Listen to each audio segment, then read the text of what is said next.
Working directly with Franklin American Mortgage or one of their valued industry partners, you get the financing that best meets your needs and service you deserve. Contact us today at 1-800-295-1020. Let our service guide you home. Franklin American Mortgage is an equal housing lender. Folks, we'd like to remind you that tonight's game can be heard live online on the radio station at 1070 AM WFLI. We're going to take a quick commercial break, but when we return, we'll discuss tonight's game. Stay tuned. In football, a Hail Mary pass or a trick play can put points on the scoreboard, but victory usually depends on a successful game plan and diverse playbook. It's the same with investing. Wells Fargo Advisors has the experience, tools, and perspective to help create a diversified investment plan that's right for you. Call financial advisor J.R. Fitch at Wells Fargo Advisors in Dalton at 706-278-5232. Tonight's game is sponsored by Weeks Paving. Weeks provides quality construction of roads, parking lots, driveways, and many other surfaces. For more information, call 423-821-2669 or visit them on the web at weekspaving.com. And remember, with Weeks Paving, quality does not have to be expensive. Pratt Home Builders, once again, has been listed among the top 200 builders in the country. Chattanooga continually calls Pratt the best of the best, and it looks like America agrees. The best homes for the best value. Pratt Homes, 757-7687, or visit prattliving.com. Pratt Homes and Baylor classes of 94 and 96 say, Go Raiders.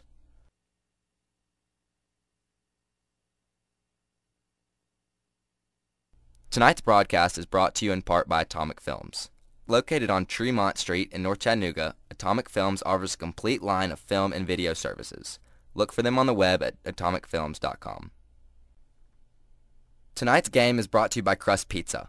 Has all that cheering made you hungry? Then stop by either downtown, South Broad Street, or right down Signal Mountain Road in Red Bank for a post-game bite.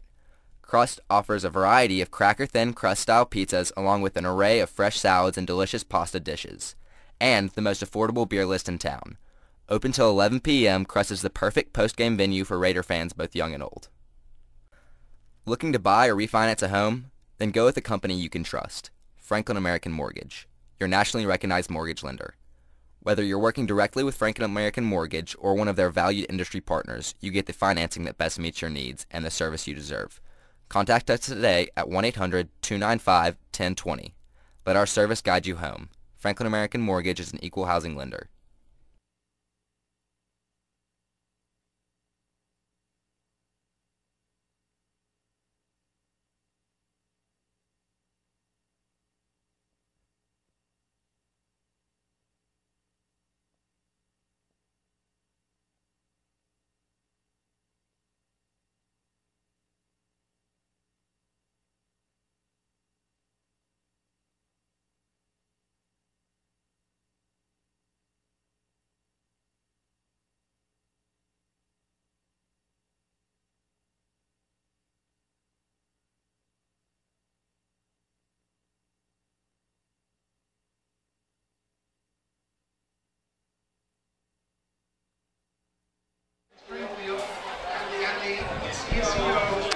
Welcome back, Red Raider fans, to tonight's Division II AA matchup between the Eagles of Brentwood Academy and your very own Baylor Red Raiders.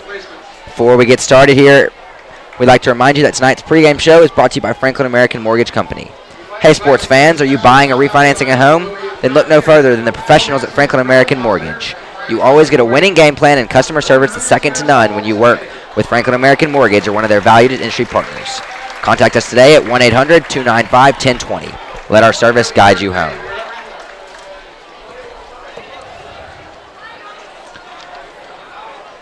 Raider fans, before we get started, we'd like to wish a special birthday wish to Coach Massey's granddad, Grandpa Boyd. It's his 100th birthday today, and we would like to wish him a special happy birthday from Baylor Broadcasting Network. Well, Daryl, tonight's game is packed full of stars on both sides of the ball.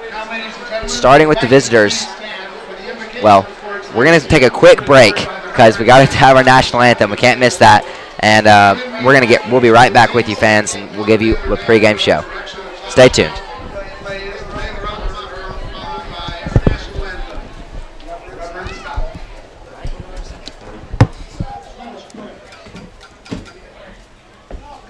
forward. We like to believe that you are on our side. But we also know that you are a big God, so much larger than our preferences and prejudices. Help us with our priorities. Give us the discernment to separate the good and the best. Thank you, players, coaches, fans here tonight who know what is truly important. Thank you for high standards. Thank you for inspiring effort and dedication. Thank you for passion and sportsmanship. Thank you for our seniors and their exceptional leadership. Remind us that you love us all. And for that reason alone, we are all winners. One final thought, oh God. Because you love us, we wouldn't mind a few extra points.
Welcome back, Red Raider fans. We just heard the Baylor alma mater, the national anthem, and the invocation. Daryl, right before we took that short break, we were starting to talk about the star power that's in tonight's game. It's really coming from both sides, just both sides of the ball. Every possession are going to have people that we heard this. We heard the Xfinity TV network up here as well, and we heard them say this earlier. But these are the kids that we're going to be watching on Saturday next year. Yeah. On the Brentwood side of the ball, there is number 7, Jalen Ramsey. He plays wide receiver for the Eagles, and he plays safety. He's a star. He's just an all-around athlete, so that's why I have him playing both sides of the ball. He's got something like a 42-inch vertical and runs like a 4.4, Daryl. He is just an outstanding athlete, and we're going to have to watch him on those on pass plays. He's going to be a legitimate threat for that defense. Yeah, you got Jalen Ramsey, who's already committed to Southern Cal, and the guy's a tremendous athlete who project to play at the safety position at the next level, and Lane Kiffin have already got him locked up, and just a tremendous athlete. He came onto the scene this summer at a lot of national combines where he graded out extremely high at those combines, and that's where he got recognized the most. And I think there was a story about Coach Kiffin watching a little bit of film and seeing that, and and then he immediately offered him, as well as he did Von Bell down at Ridgeland, and of course their quarterback Matt Staver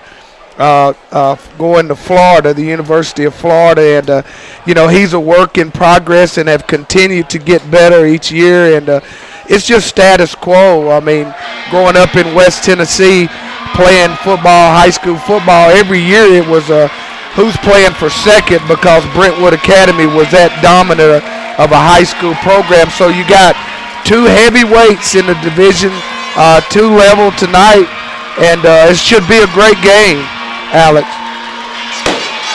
No doubt about it, Daryl, and that's just the Brentwood side that would be star power we're going to see tonight. But, and folks, the players on the Baylor side. We've got our quarterback, the Canadian, Michael O'Connor. He got last year versus McCallie. He received his second Darrell White Tough Player of the Game award of the year. And then behind him, there's George Porter, running back, who's been doing absolutely outstanding so far this year. He's just such a tough runner and gets positive yards every time he touches the ball, and it's just an outstanding asset to this team. And then on the defense side of the ball, Colton Jumper. Coming into this season, all the hype was towards Colton. He is a huge linebacker who gained about 30 pounds in the offseason, but didn't lose any of his speed. He's a tremendously hard worker, and just with all those names in this game tonight, it can't help but be an awesome game to watch. Absolutely. There's no question about it. You've got star power all over the field. You've got a very important football game for both programs, and it should be a great game. And, man, just looking forward to seeing this game play out. And, of course, it's our last regular season home game, Alex, for the seniors here for the Red Raiders. So they'll want to perform at the highest of their level tonight to let people remember them at this game. Yep, you said it, Daryl. Tonight is senior night for all of the seniors here. Before the game, there was a special ceremony to honor them. Everyone from the seniors in the pep band all the way to the varsity football players and the cheerleaders. So definitely a special night for all of them here tonight. And, it's going to be a special night for everybody just to watch this game. I mean, it's such an important game, and we have to know that it's going to be a great game. These two teams have a good rivalry all around. They always play good when they're together. I mean, last year, such a devastating loss when we were at Brentwood. Play came down. We were leading almost the entire game. Yes. And then Brentwood is able to go up, and I believe it was a last-second field goal that we missed. It was a long field goal, and it was just barely short. And it was just a crucial game for us. But it was actually our only loss in the regular season. But still, it's this game between these two teams, the Red Raiders and Brentwood, it's always a good one. It's always fun to watch. It is, and then tonight it shouldn't be any different. As Raphael gets ready to kick off for the Red Raiders. And here we go. Raphael Gaglianone will set up to kick from Baylor's own 40. Brentwood will be taking the ball first, going right to left on the radio dial.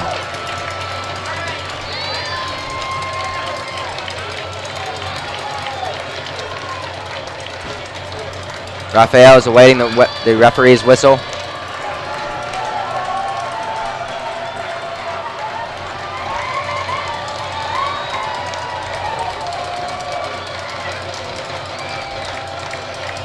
There it is. Here we go, folks. It's the kickoff. It's a good one. That will go back for a touchback. Brentwood will start off the night from their own 20-yard line, and out trots Max Florida commit quarterback for Brentwood Academy here tonight. This is going to be impressive just to watch this first drive, how they come out. It's been a long bus drive. They may have to shake off a few cobwebs, but it's going to be impressive to see this D1 quarterback come out here and show us his stuff. Yeah, it's imperative that we get off to a very good start tonight. So hopefully we'll get off to a good start, and here we get ready to go as Brentwood Academy takes the field. Max Staver sets up in the shotgun. Two receivers to his left, one to his right. Man right coming over into motion. He gets the handoff coming over the left side. and is met quickly at the line, but puts a move on him and is able to go forward for a few more yards, and finally is brought down by Houston Clements near the Brentwood 25-yard line. Yeah, that was just a jet sweep to Jalen Ramsey, and we had it defended really well, and he gained about 4 yards, but we had it really defended well. Our guys just needed to make a play at the point of attack. That will set up 2nd and 4 for Max Staver and this Brentwood offense. In the shotgun, 2 receivers to each side, dropping back, looking for the pass over the left side. It is complete to number 9 on the left sideline, and that's Joey Rogers gets the tackle out of bounds. That will bring up a 1st and 10 for the Brentwood Eagles. Yeah, they're a very balanced team of just seeing film and seeing that they're more of a pass-oriented team than they used to be. That's something you can do with a 6'6" quarterback that's going to Florida. That's for sure. Staver in the shotgun, dropping back, looking for the pass. He'll keep it for himself, taking it up the middle. And that's Blake Lane coming up from linebacker, making the stop after about a 5-yard gain. Yeah, that was just a pre-called quarterback draw. He dropped back, and he wasn't looking downfield at all, and just a pre-called and a quarterback draw, and defended pretty well by the Red Raiders. Gain of about 4 yards on the play. Bringing up a 2nd and 6 for the Brentwood Eagles on their own 38-yard line. 10:45 on the clock. Staver in the shotgun, looking for the audible, or he's getting a different call from the sidelines. He gets it, calling the audible at the line. 3 receivers to his right, 1 to his left. Dropping over the right, scrambling right for the pass. He gets the pass off. I believe it was trapped, though. We'll have to see what the referees call. And the referees are calling that a catch right there. The wide receiver dove for the ball, and officials are saying that he got his hands on it. Yeah, just a sprint pass, and and it looked like from up here that the ball might have skid, but he gave him, it brings up a 3rd down and about 3 yards. A big play initially in the beginning of this game. Yep, we're already seeing him. 10 minutes on the clock, and on the first quarter, and we've already got 3rd and short for the Brentwood Eagles. Dropping back. That's a nice. We got to defend it. Side and go! Jalen Simmons was able to get in the backfield and jumped up, almost got the interception. Ball just went through his hands. I don't think he was ready to make that interception, but had he done it, that would have been 6 easy. Yeah, and it almost was a lateral too, but he did throw it forward. And boy, we had that defended really well. And what an opening series for the Red Raiders defense. What a great job by the defense to get off the football field. Certainly, Darryl. Baylor comes out and forces the punt for Brentwood. They'll punt from their own 41-yard line. Punter back at his own 27. Mike Davis back to return, back at his own 25. The punt is up, and Mike Davis calls for the fair catch. Oh, that's Jeffrey. That's Jeffrey Bowens. Calls the fair catch at the Baylor 27, where Michael O'Connor will come out to start Baylor's first drive. Great field position, a great start, a great fair catch by Jeff. He fielded the ball. We got good field position. That was a good exchange on the first series for the Red Raiders. Now hopefully we can get our offense and continue going like we were going at the end of last week.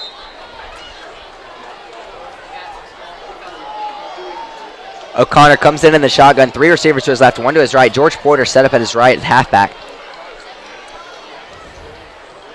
Takes a snap, dropping back over and looking up the pass over the left side. The pass is away, but it is intercepted by Brentwood at the 32-yard line, and Brentwood is able to bring it back all the way to Baylor's 21-yard line, where they will set up 1st and 10 going the Baylor way. Yeah, that was well covered out there. I don't know if it was a sight problem and he didn't see him there, but just a poor throw on that initial play, and that's not a good way to get the offensive side of the ball started. No, definitely not. So Brentwood will set up 1st and 10 from Baylor's own 22-yard line after Brentwood comes out in their first drive and turns the ball over to Baylor. But then the first offensive play for Baylor, Michael O'Connor throws the interception over the left side, and a good return off the interception for Brentwood. So Staver comes in the shotgun. 2 receivers to his left, 1 to his right. Man in right comes over the motion over the left side and faked the handoff. Staver rushing to his right, taking it for himself, going forward and going out of bounds for about a 5, maybe 6-yard gain. Yeah, that was a little waggle play, and he had backside. The guard pulled out, and the quarterback rolled out, and the defensive secondary did a tremendous job. And left him nothing to do but to run and gain about 5 yards on the play. Yep. Staver still able to get positive yardage out of, by using his feet on that one. So same formation. 2nd and 4 for the Brentwood Eagles from Baylor's 16-yard line. Handoff goes right up the middle. Halfback trips as he approaches the line and falls. No gain on the play. Yeah, that was just a zone read inside, and the yard marker and the turf got him on that one, and wasn't much there to bring up a 3rd down and 5. And I tell you what, after a turnover, Alex, if we can hold here and hold them to a field goal attempt, would be quite big for the Red Raider defense. Yeah, to get 2 quick turnovers early in this game, that would definitely be a momentum starter for this for the defensive side for the Red Raiders. Man in motion coming over the right side. Gets the handoff, trying to break it up. He is close to the first down. He will get the first down. The Brentwood Eagles moving inside the 10-yard line and still moving his feet. I thought he had been taken down, and the referees will call him down inside the Raider 1-yard line. Yeah, he just kept going. You know, he stayed on his feet, and you know, it looked like he was down. Initially stopped near short of the first down, and he just kept driving his feet and got down to about the 1-yard line for a 1st and goal.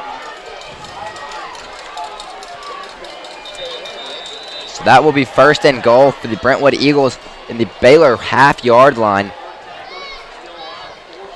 Very early in this game, it's already the 3rd possession. Then Brentwood came out in their first possession and was stopped early by the Raider defense, and then the Raiders came out in their first play, and Michael O'Connor threw an interception. So the Brentwood Eagles set up 1st and goal. Snap is back. Handoff is given up the middle, and that will be a Brentwood touchdown. Yeah, that was easy. Just a handoff, and he cut back, and he hurdled over the defender into the end zone. And, and that turnover looms big on our first offensive drive, and the Eagles hit pay dirt and go up 6-0.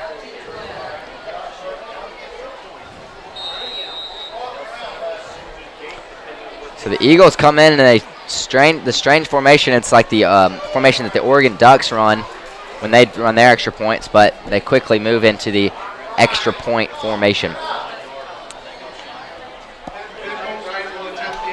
The lead will be 7-0 pending this extra point.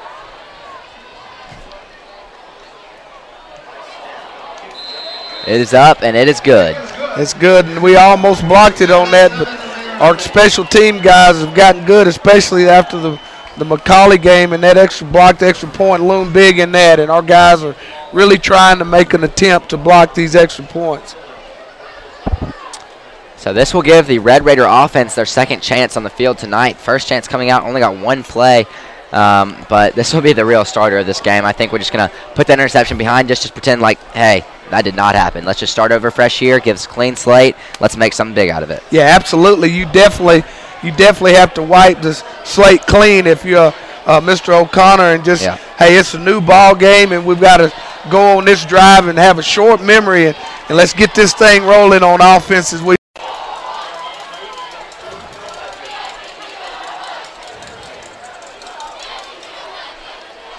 So Brentwood will kick off from their own 40-yard line. Kicker set up as if he's going to maybe do a pooch kick. This will be it. Oh, wow, that was strange. But the kick will sail into the end zone. That will be a touchback for the Brentwood, for the Red Raiders, and they will set up on their own 20-yard line for the 2nd possession of the night. Michael O'Connor trots out into the field to lead his team. Absolutely. Now, on that kick, it almost went outside. It went out of bounds, but it did sail over the pylon. And, Alex, I think they have that extra guy up there on the kickoff to, in case they wanted to do an onside kick or whatever. So O'Connor sets up in the shotgun, 2 receivers to each side. Gets the snap. George Porter gets the handoff, going up the right side, breaking it outside, lowers his shoulder, and gives the hit, and is finally pushed out of bounds at about the 26-yard line. Yeah, that was a good run by George. This game is going to be played very physically, and, George, the first tackler, didn't get him, and he was able to bounce off and pick up good yardage on 1st down. Now this is just some trademark Division II AA football. It's just hard-nosed football. O'Connor comes in the shotgun, same formation, Porter to his left. Chandler Gallagher coming over the left side in the motion. O'Connor drops left, and oh wow. O'Connor got the throw off, but the throw went right into a Brentwood defender's hands. But he, fortunately for Baylor, he dropped it. It appeared almost, that was like a perfect pass, but it was just right at them. Maybe like he got the jerseys mixed up or something, but I don't know what happened on that play, but we're lucky that's not the second interception of the night. It looked like they had dropped into some type of zone, and maybe he didn't see him, but boy, it hit him right in the middle of his numbers, and we're very fortunate to have that play back. Yeah. So 3rd and 5 for the Red Raiders. They come to the line, set up their own 25-yard line. Same formation. All right, get Snap it together. It back, All right, here we back go. in the pocket, looking over the middle to pass. The pass is over the left, attempted for Reggie Upshaw. Goes through the hands of Upshaw and is dropped. That will bring up 4th and 5 for the Red Raiders, moving left to right on the radio dial. Yeah, it's just a misconnection there. We had him and just didn't execute the play, and the punt team will trot off for the Red Raiders. First time this season, Patrick Walker gets the start here for punter tonight. It is senior night, and he is a senior. So the normal punter is Ian Jump, but Patrick Walker will get the punt start tonight. The punt is blocked. And that will be a Brentwood touchdown. The punt was blocked, and lineman is a big guy, made a very athletic catch on it. The tip went and they caught it about the 25-yard line over his shoulder and just turned around, and the only man in front of him was Patrick Walker, the punter, who had no chance at tackling him, and so he gets the easy 6. That's a wow. I mean, it's just really, you could see that coming. The guy came off the edge, and it was just a matter of if he's getting the punt off quick enough, or he was going to block it. Definitely, you could see that from the press box here. And we're off to a really bad start, and we've got to regroup, Alex, and get back on course.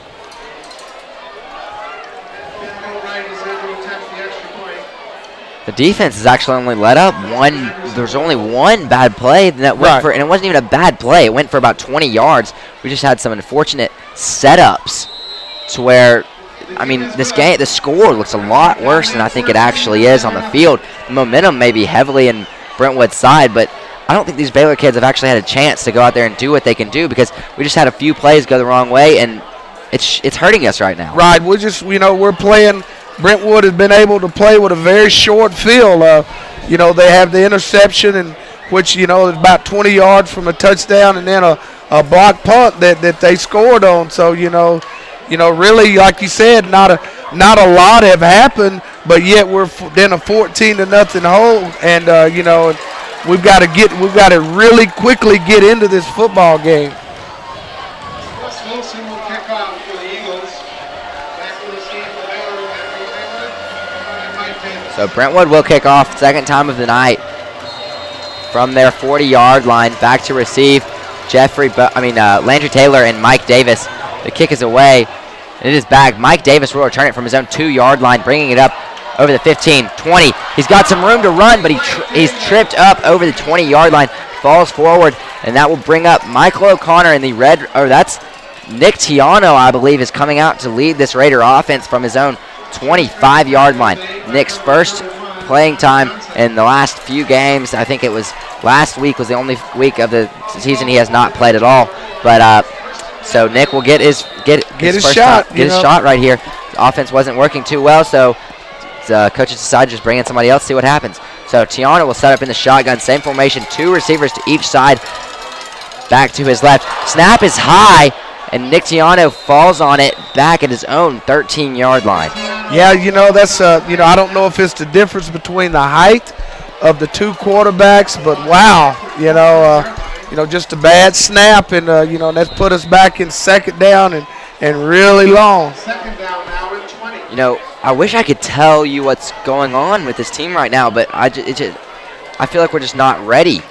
Yeah, it's just not. Right now, things definitely aren't going very well. Yeah.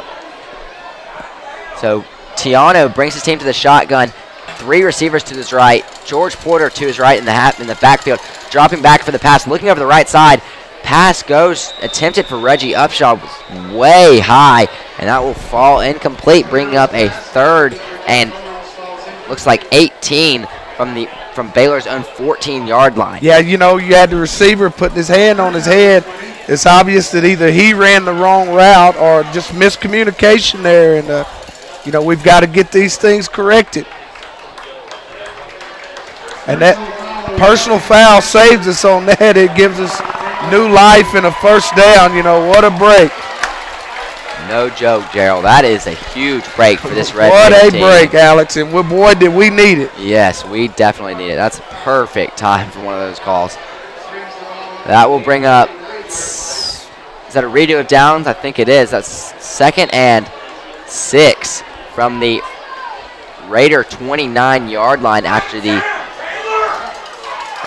personal foul call. Yeah, it is a first down. Yeah. I mean, you know, personal foul is an automatic first down.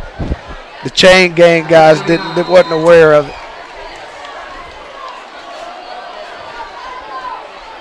So Tiano in the shotgun, 3 receivers to his right, 1 to his left. Looking over the right side, pass is complete to Chandler Gallagher, good for about 5 yards.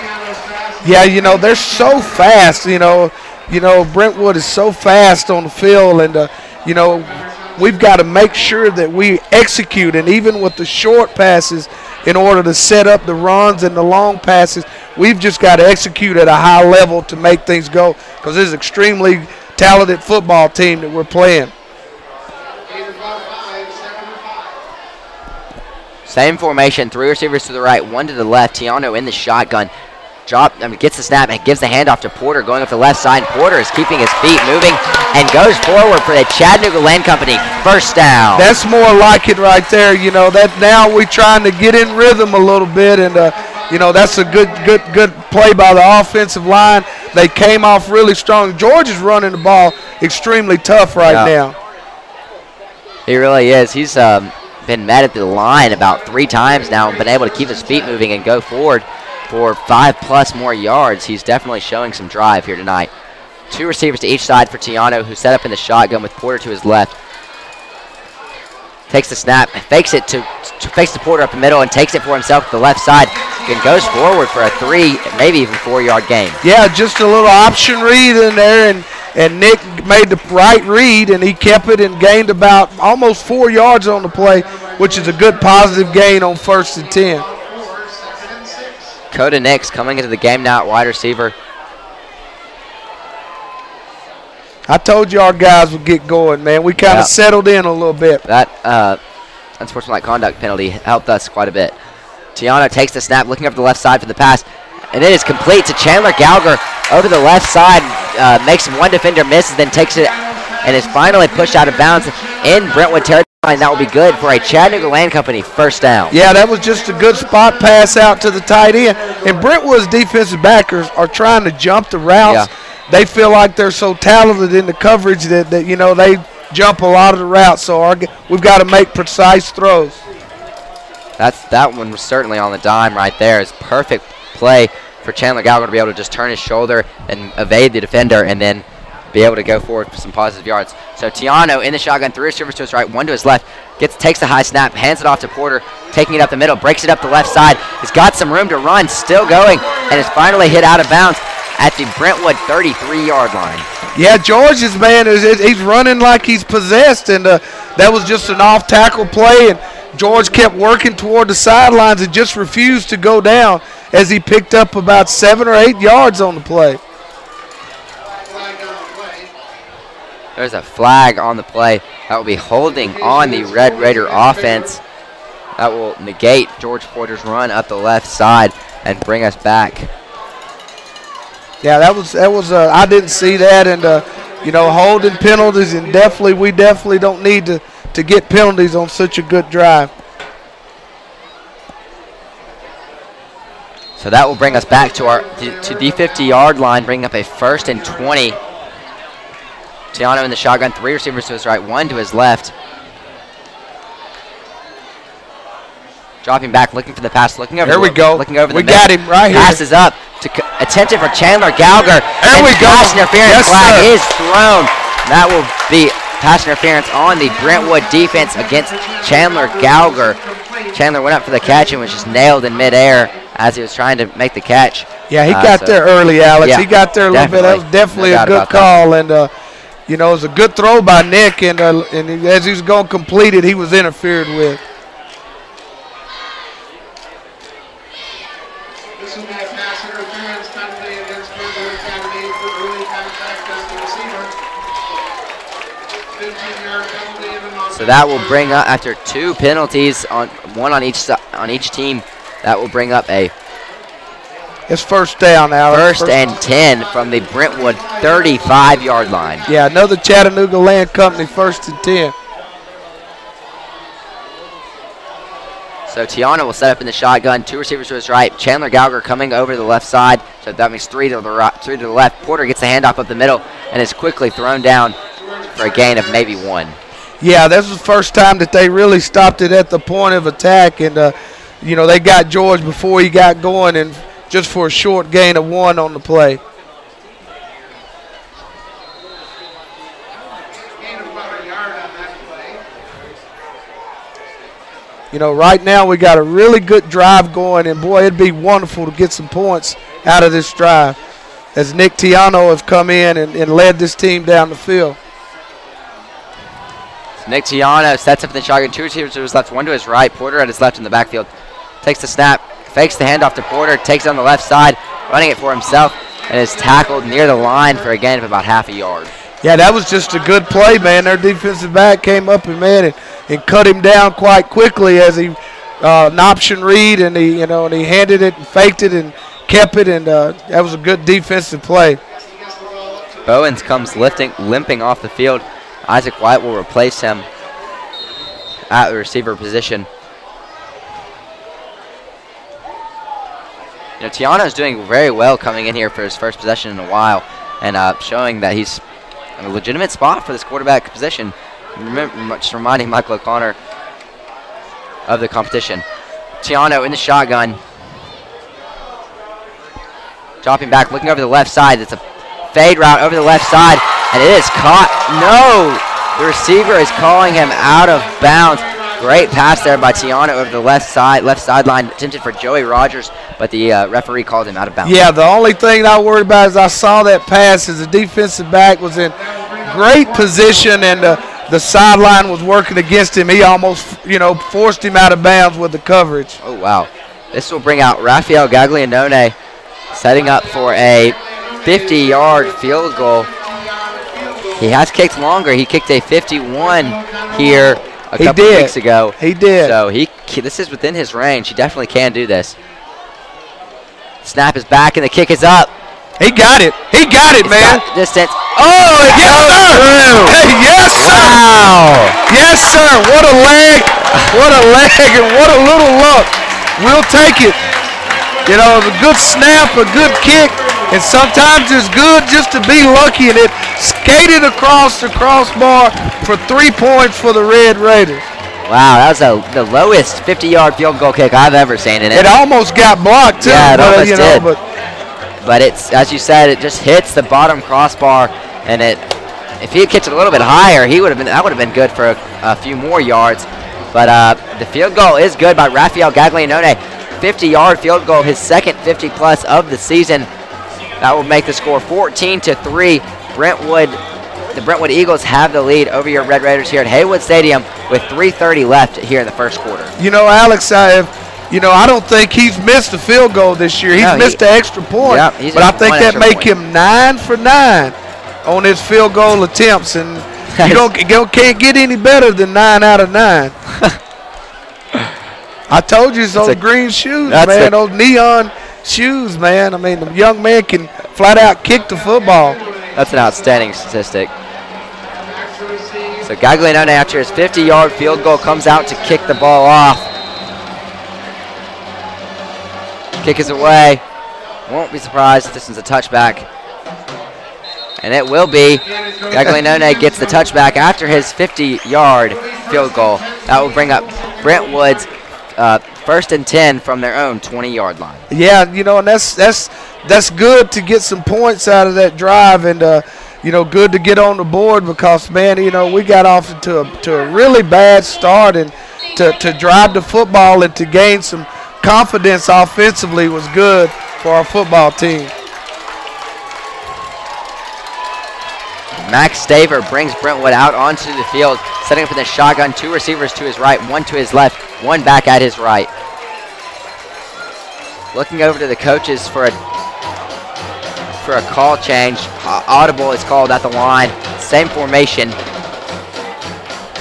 Snap is back. Handoff goes to the back, who is not able to get his footing once again on this turf, and trips in the backfield for a loss of about 2. Well, maybe they got the wrong kind of shoes on, but I know that their backs, every running play seemed to have fallen, and they're trying to run some type of zone running plays where the running back's cutting back, and so far they haven't been able to do that. So Brentwood will set up 2nd and 12 from their own 17-yard line. Staver comes back in the pocket, and that is that's an incomplete pass. Just barely got it off, though.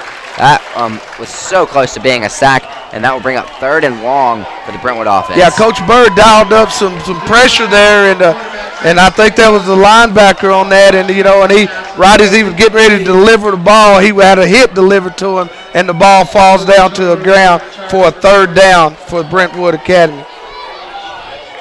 So 3rd and long for Max Staver and this Brentwood offense. Boy, this be big if we could get them off the field right here. Here comes the blitz again. The blitz, and the pass is off, and it's complete.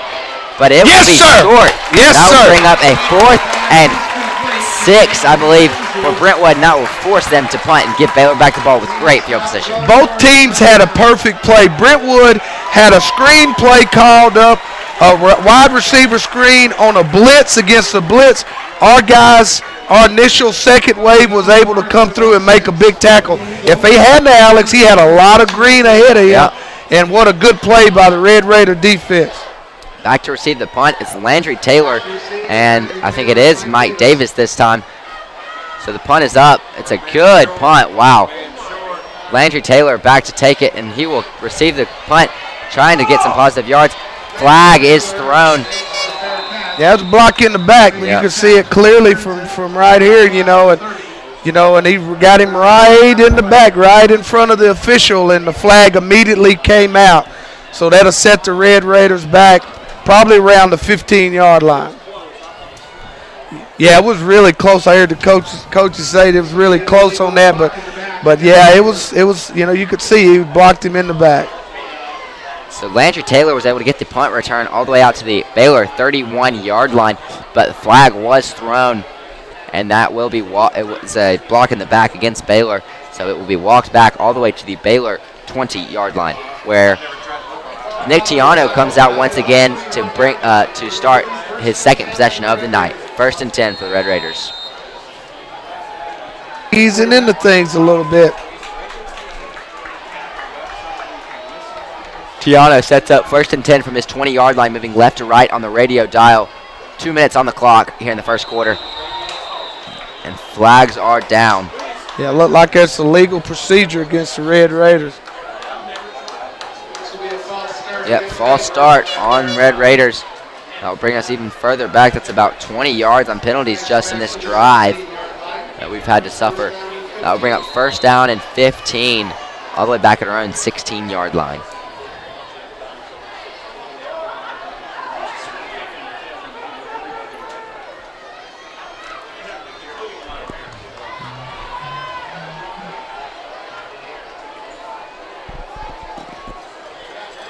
So Tiano under center, 1 receiver to each side, gives the handoff to Porter over the left side, trying to break it out to the outside. He's got room to run, almost takes it all the way to the house, but one man is able to trip him up by the shoes, but had he not, he'd have been gone. Yeah, he was, man. He was off to the races, and George is running big, and I talked to George this week, and George had a positive attitude about this game, and George is coming on into his own.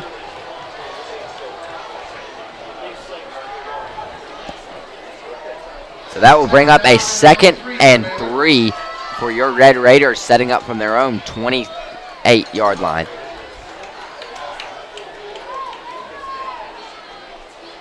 .1:15 on the clock and ticking. Tiano drops back, fakes the handoff to Porter, and the pass is thrown. Whew. Yeah, you know, and he is almost an interception, but he was out of bounds, and you know, the defensive line was rushing, and Nick threw that off of his back foot, and we're very fortunate to get that one back again, Alex, and you know, and so it brings up 3rd down and 3. Yeah, if you said it, that was very close to being an interception. The acrobatic Jalen Ramsey I think that was Jalen Ramsey right there, uses his vertical and is able to jump up and almost brings down the interception, but is just barely out of bounds. So Tiano will come up 3rd and short for the Red Raider offense under center. Handoff goes to Porter up the middle. He's fighting forward. The line is being moved very close. I think he will got get it, the Alex. Chattanooga Land Company 1st down. Yeah, I think, you know, I mean, just lining down and lineman upon lineman, body upon body, and our guys are having some success, you know, running the football inside against Brentwood Academy right now.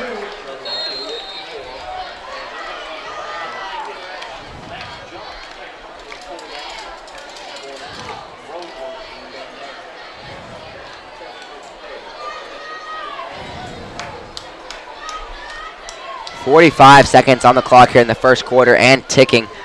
Tiano in the shotgun alone. Mike Davis comes across in motion. Tiano takes a run for himself, gains about 3 yards and falling at his own 36. Yeah, he's had motion back across, and he faked a handoff, and just a pre-called probably quarterback keeper, and gained about 3 yards on the play. That will most likely take us into the second quarter here tonight. It's a very quick first quarter. It only took about 30 minutes. Yeah, it looks like the Red Raiders, Alex, are going to be content with going to the sidelines and running the play at the beginning of the second quarter. You know, once again, you know, we've dodged some bullets, and we're still in this football game. And you know, right now, as methodical as it is, we're driving the football down the field, and you know, if we come up with a touchdown on this drive or some point, our kids are got to be gaining confidence, because offensively right now they haven't done a whole lot against our defense. Like Coach Bubba Bird's got a great scheme again against them, and so far so good on the defensive side of the ball. Yeah, you said it. Our defense is performing outstanding. It's just a few bad plays go our way. There was a blocked punt that went back for a touchdown after a very acrobatic play by the defensive lineman. And then there was an interception on the first offensive play for Baylor of the night that gave Brentwood exceptional field position and gave them, just realistically, an easy touchdown to start off the game. So you said it, Daryl, this defense is playing really very well. They actually have not let up any. I wouldn't blame any of those points on them. Right. And so they are playing exceptionally well. And the offense, Nick Tiano comes in.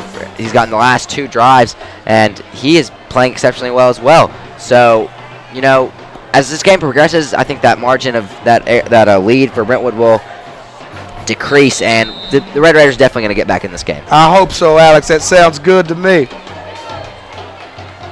So Nick Tiano brings his team to the line to start off the second quarter. 14-3 is the lead for the Brentwood Eagles. 3 receivers to the right, 1 to the left. Tiano drops back, takes the 1-step drop, and fires over the right side to his tight end, Chandler Gauger. And the pass is just low and will fall incomplete, bringing up a 2nd and 6 for the Red Raiders from their own 36-yard Yeah, line. I can really see why Jalen Ramsey has had the opportunity to play at a school like Southern Cal. Man, he's jumping every routes, and he's reading our passing routes, and just an exceptional athlete.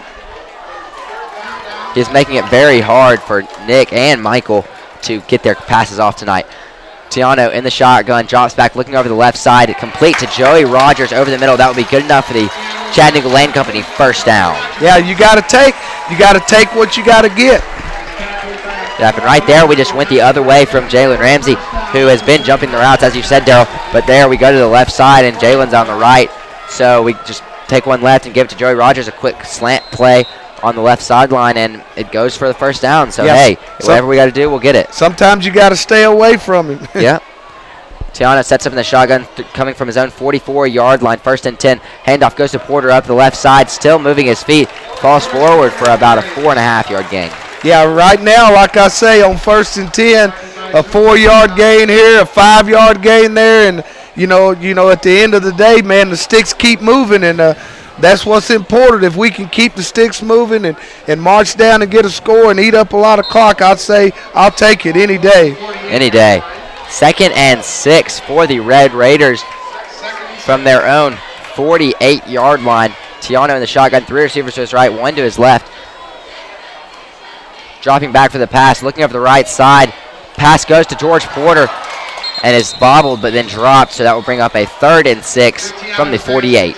Yeah, Nick throw it a little bit behind him on that. Boy, we had something good set up out there as he read his progression and nothing was downfield, and he checked down to George over on the sidelines. And, boy, if we had connected on that, George would have been running for a while. That's something that we can maybe come back to at a later date. Yeah, but as we were talking about earlier, the initial play was going to the right side over to Jalen Ramsey's side, but he's over to just block up those receivers over there, and we have to run to the left. So here comes the blitz, and throw it. We got him. We got him. Over the left side. Joey Rogers gets the catch on the left sideline from Nick Tiano, going all the way to the Brentwood 6-yard line. That will bring up 1st and goal for your Red Raider offense. Now that's what I'm talking about. You want to send the house at us. You want to blitz us. The line picked up the blitz, and Nick stood in there and threw a bullet down the right side, left sideline, and Red Raiders sit on the 6-yard line. So 1st and goal for your Red Raiders after the very long Tiano to Rogers hookup down the left sideline. Tiano sets up under center. Timeout will be called by the Red Raiders. Boy, what a play, Alex. And, we needed something big like that to happen to let them know that we can throw the ball vertically down on the field, and that's going to open up some more running lanes, and maybe that'll stop them from blitzing so much. Yeah, that's very true, but something that I might like to see is just maybe something that we did earlier is going to Joey Rogers, who's playing the weak side receiver, and just going to him because you mentioned it earlier. The athleticism of Jalen Ramsey over there on that left side playing cornerback. He is doing an exceptional job at jumping routes, and there's almost been 2 interceptions tonight. There has been 1, and they are doing a very good job at jumping our routes. So if we can come to this other side and use Joey Rogers, who we used twice on that possession, he probably had 55 yards right there by himself. Yeah. And so if we can just continue to utilize that, and George Porter, who's doing an awesome job tonight, this offense is moving. Absolutely. That is good. And what a great connection. He had good coverage on it. Yeah. And Nick just threw a great ball down there to George. So Tiano sets up under center. Jalen Simmons now in at running back. Tiano trips. There he is. Throw goes up to Reggie Upshaw, who catches it in the end zone. Yes, sir. Baylor 6. Yes, sir, Alex. Yes, sir. Yes, sir. A little play action pass. Upshaw's down in the corner of the end zone. A little juggling act on it, and Nick finds him in the back of the end zone for a touchdown. Red Raiders. Extra point pending, and this thing will be 14-10, and we right back in it, Alex. Yep, you said it was a great play-action play there. Definitely appeared as if it would be a run, but then Michael O'Connor just breaks it out to the right side and hits Reggie Upshaw in the back of the end zone for the almost dropped, but Reggie Upshaw had to make a diving catch for it, and he got it, so that was 6 for the Red Raiders, and then Rafael Gaglianone comes in, converts the PAT, 10-14. We're back in this ball game, Darryl. Yes, indeed, and our kids fight on, man, and and that's the one thing that you can say, and resilient is going to be the word. Our kids are a resilient football team, and we're going to play hard, and we're going to continue to play hard, and Thank you. It kind of got against us early on, and our kids hung in there, and we fought and we clawed in that 51-yard field goal. But that show you, Alex, that personal foul, that penalty that gave us the first down, gave us some momentum, and we're playing well ever since then. Yeah, like we said earlier, it's just this Baylor team, we're finally getting that chance to show what we're made of now, and we're using it to our advantage. We are making good plays on both sides of the ball and just really dominating this game. So Gaglianoda comes out for the kickoff from his own 40-yard line, back to receive from Brentwood at the 1-yard line. Kick is up. It's a good kick. That will go back for another touchback. You know what he was trying to do? He was trying to jump up and knock it back into play to where his foot wouldn't be in the goal line so he could return it. But good try, but no luck. Yeah. Raphael gets it just far enough to where he's unable to.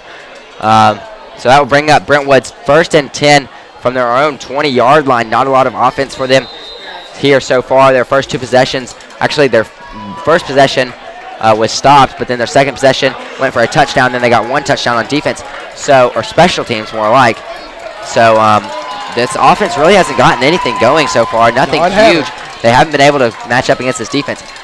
So Brentwood quarterback takes it for himself up the left side. He's got a lot of room to run. He's still going across the 50, the 40, and he's finally tripped up by Mike Davis going up the left sideline after about the 40-yard gain for Max Saber up the left sideline, gets them all the way into Baylor territory. They will set up 1st and 10 at the Baylor 42-yard line. Yeah, that was just an option play, and and he kept it, and he showed a little bit of speed, a little quickness on that, for a 6'6" guy.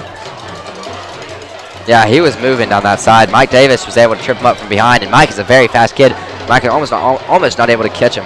So Saber takes the snap and gives the handoff up the middle. And another great run at the left side for Brentwood, breaking it up the right side, getting all the way to the Baylor 10, and finally tackled by Mike Davis once again, along with Houston Clements, that is.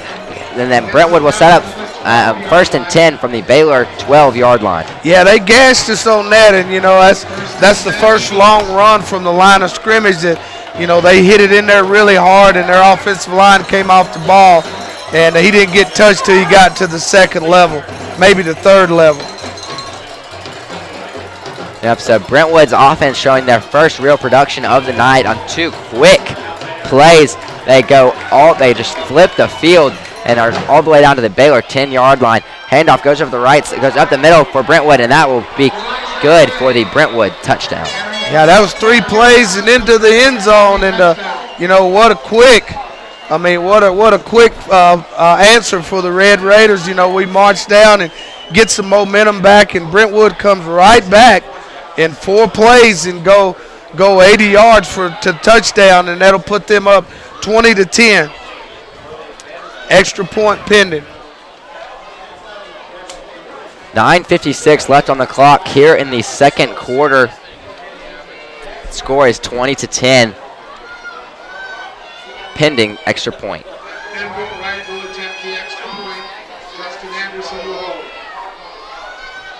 Snap is back, kick is up, and it is good. No good. No good on that. So the score will stay 20-10. Brentwood takes the lead, and Darryl, that last week missed extra point comes back and is a crucial part of the game, and this week, hey, it could be the same type of story. Those are huge. It very well could. Every point matters, and as we saw last week, and as we this game continue to progress, and we'll see where that mixed extra point come into play. But that was a very, very proficient and effective drive by them. Up until that point, they haven't moved the ball that well against Baylor's defense, but on that particular drive, man, it was 3 gashing plays, running plays, and they were in the end zone. So Baylor will come back out onto the field, their kick return team, to start their next drive. Back to return Landry Taylor and Mike Davis.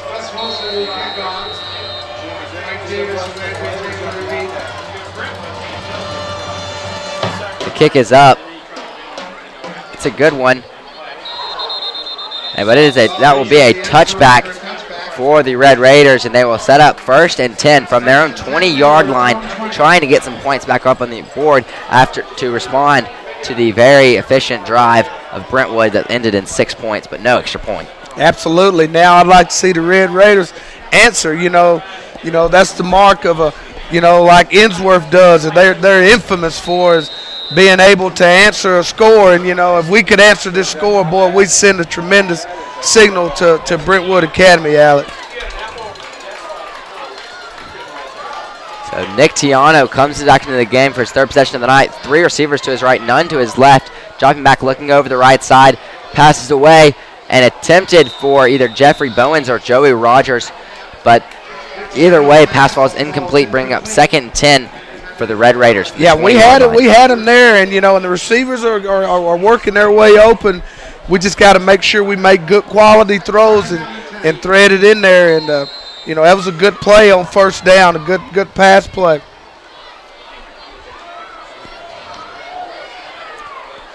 Tiano comes to the line, 3 receivers to the right, 1 to the left. Porter at his left in the backfield. 2nd and 10 for the Red Raiders, moving right to left on the radio dial. Tiano gives the handoff to Porter up the middle, moving forward for some positive yards, but is tackled near the line for a gain of maybe 2. Yeah, their linebacker stepped up and filled that hole there. Otherwise, George had some green grass ahead of him, and that was just a good defensive play, on another zone replay by the Red Raider offense.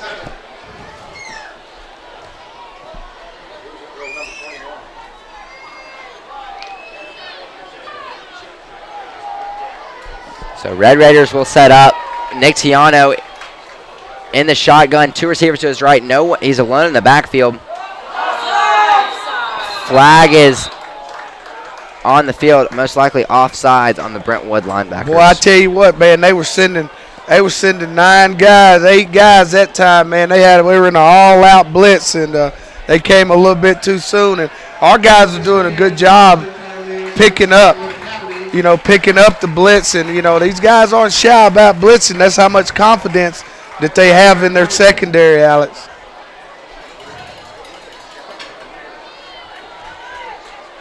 So Baylor will set up 3rd and short after the offsides penalty on Brentwood Academy. 3rd and 2 for the Red Raiders. Quick handoff goes to Jalen Simmons up the left side, but he is stopped up behind the line. Tackle there by Jalen Ramsey, comes in from safety, and he's just all around the field tonight. He's a good football player, man. That's why he's going to Southern Cal, and Jalen bounced it outside, and he bounced it outside right into number 7, and there wasn't an inch to be gained after that. He's just a tremendous football player.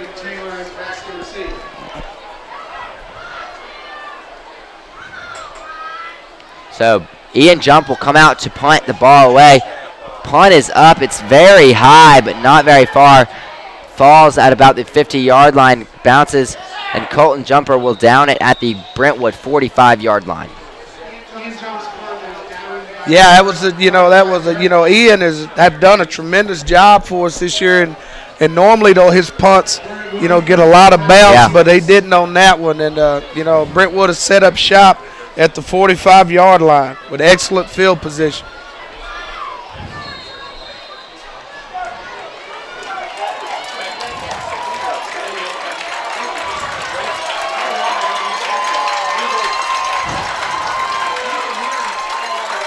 So Max Staver comes out onto the field to lead this Brentwood offense.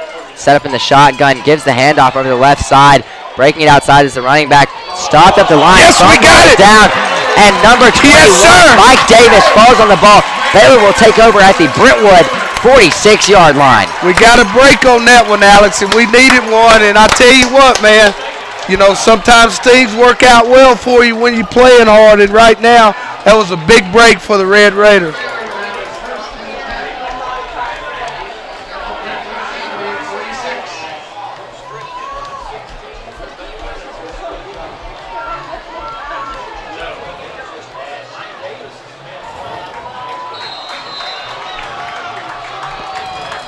Wow, got a bunch formation. Colton was lined up off sides right there. I could see that pretty obviously. Baylor tried to do a little quick play there, but that would be offsides on the offense. Baylor will be penalized 5 yards. procedure. What, did he line up off Yeah, sides? Okay. his foot was just over the line. Okay.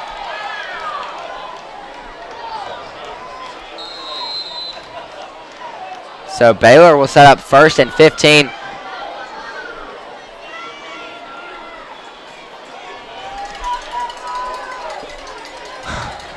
First and 15 for Baylor.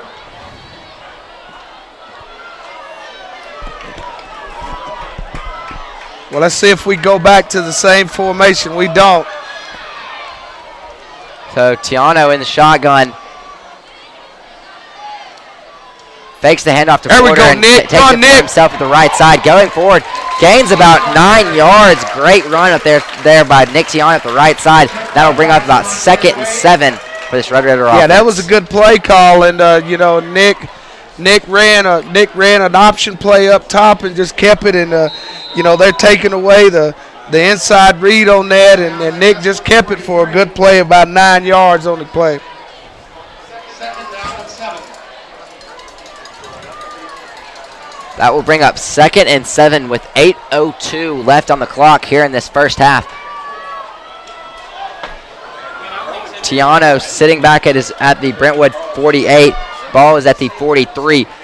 Handoff goes to the middle to Porter. Running Go, George! hard. Got some Go, room to George! run.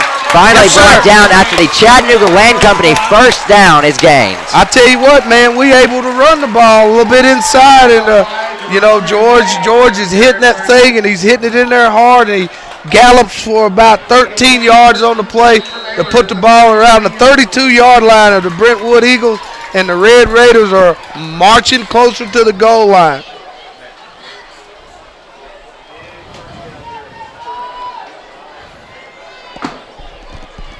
Tiano will set up 1st and 10 from the Brentwood 33-yard line. Handoff goes at the middle, but play is called short.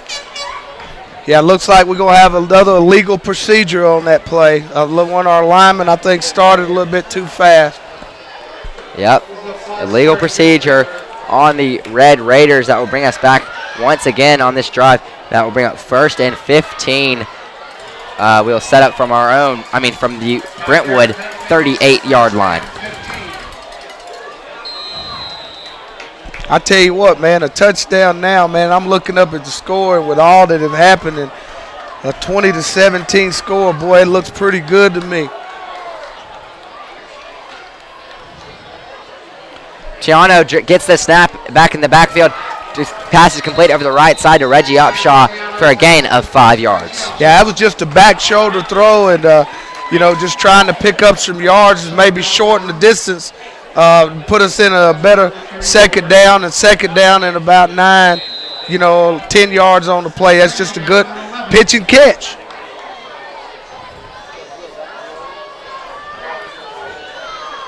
Yeah, it's good. It's good just to get back. We almost got back to the line of scrimmage. It'll be just short. That'll bring up 2nd and 11. 7:13 on the clock. Tiano will set up in the shotgun. Porter to his right. 3 receivers to his left. 1 to his right. I see a big play coming on this one right here. I think Tiano we got him back, out here. looking over the left Right side. here, Dumps it off outside. the right I told you. to George Porter, who just fumbles, or not fumbles, but just bobbles the football after the pass, and it falls incomplete. So that will bring up 3rd and long for the Red Raider offense. Yeah, boy, we had something nice set up there. We had trips receivers to the left, and Nick looked them off and threw back to George down the sidelines. And, man, we had a beautiful play set up. George going to have to squeeze that and pull that ball in and make that catch. Something we don't like to see down here on the sidelines. Jeffrey Bowens has been taken out of the game. He is hurt. His right knee is iced up, and he is being taken down to the trainers. So Tiano sets up in the shotgun. 2 receivers to each side. Porter at his left. Drops back, looking over the right side for the pass. Passes That's attempted over the middle. interference.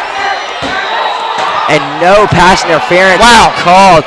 A very aggressive coverage there by the receivers on Chandler Gauger, and the pass falls incomplete. That will bring up a 4th and long. If he didn't get there, arrive there early, I don't know.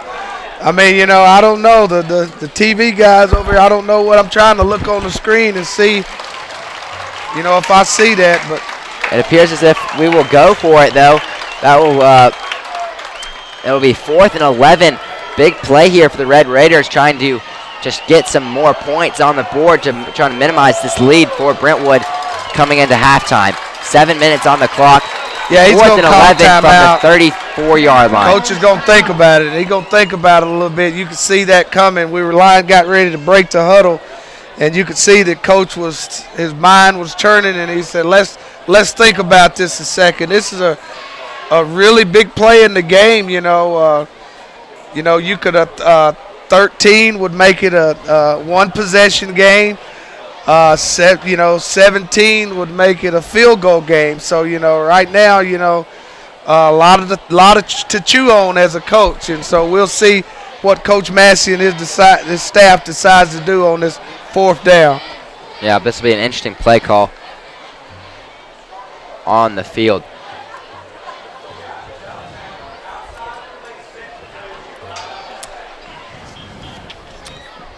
Folks, while we have a quick break, we want to send out a special birthday wish from the Baylor Broadcasting Network to Coach Massey's granddad, Grandpa Boyd. It is his 100th birthday today, and he is tuning in to the Baylor Broadcasting Network to watch tonight's game. So I want to wish you, Grandpa Boyd, a very special 100th birthday.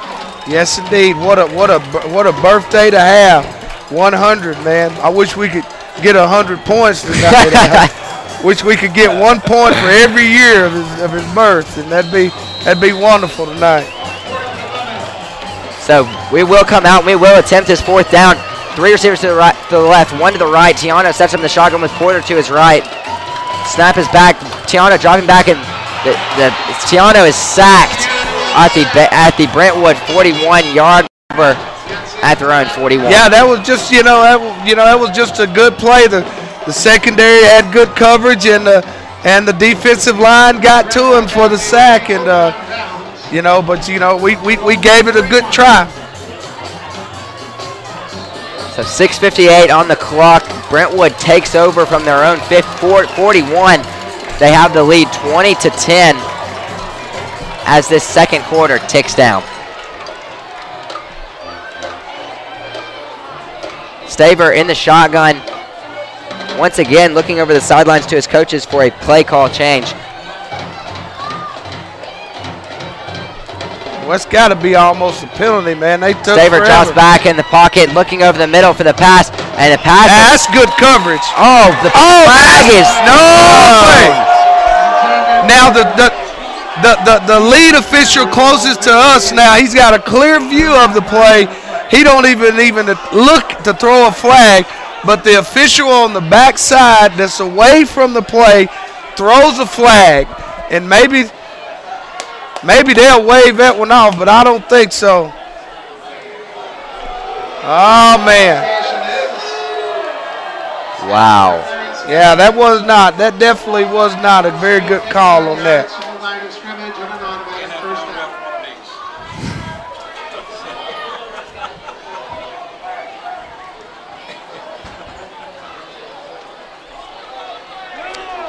Wow. So after the pass interference call is called on the Red Raiders, the controversial first pass interference call, as we might add, that will bring up 1st and 10 for the Brentwood Eagles at the Baylor 44-yard line, and that will be offsides on the Raider defense once again. Wow. So that's just Brentwood just moving, and they're not even having to snap the ball right now. Did we line up in the neutral zone, or did we jump? No, it just jumped. I think it was Russell Burton just off the edge, bringing a blitz in there, and he just jumped a little bit too far over the line.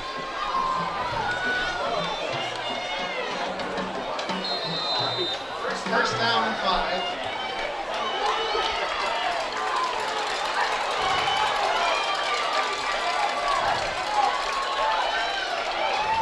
Boy, we got to dig in here right here, Alex. As Brentwood comes, Baylor's coming with a blitz again. 1st and 5. Handoff goes up the middle and is brought down by Houston Clements and Blake Lane very close to the first down. I think they will get the first down on that one. Yes, that will be a first down for the Brentwood Eagles. They will set up from Baylor's 34-yard line. Yeah, that's just some good, tough running inside, and hopefully right now we can stop them right here and hopefully get the ball back again. Snap is back. Staver throws over the right side. Passes complete. There you go. There we go. We got him right there. The tackle is down at the Baylor 27, but a flag is down back at the Baylor 36. So definitely that one will be brought back. Yeah, you could see that clearly. That was a holding out here on the perimeter. Our defensive back had inside position, and their wide receiver chose to grab him by the jersey.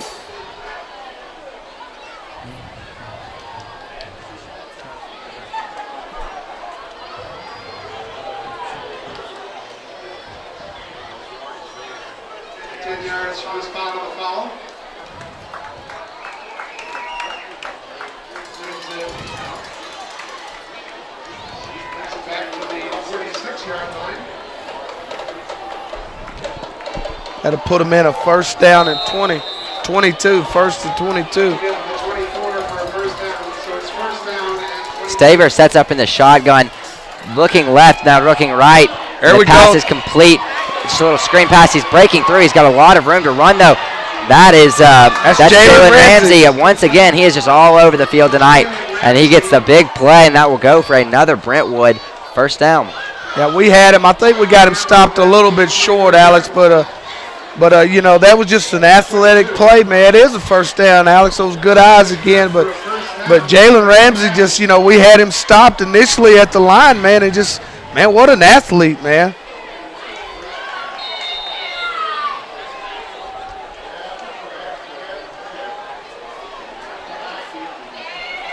So Staver sets up in the shotgun.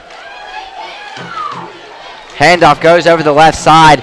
Once again, got a lot of room to run. A hurdle down the field, and Colton Jumper makes the tackle very close to the first down line. But once again, a flag is thrown. The laundry's going down a lot tonight, Daryl. Yeah, it looked like it's going to be another holding play in there. And, their running backs are so athletic, man. They're hurdling guys, and the referees are huddled up once again.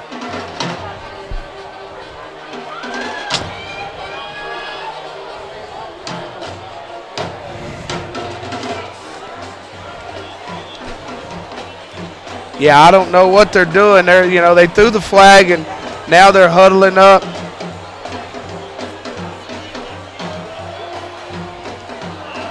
Well, they called it. They called it on Brentwood. I don't know why it took so long for them to say, that it was a holding penalty, and but either way, we'll take it.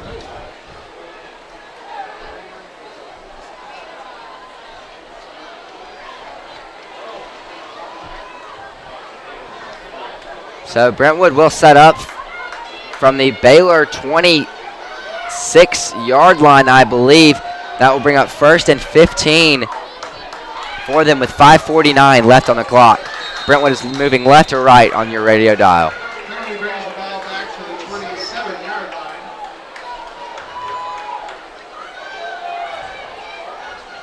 Still first down. About 15. Yeah, I guess they're calling the play from the sideline.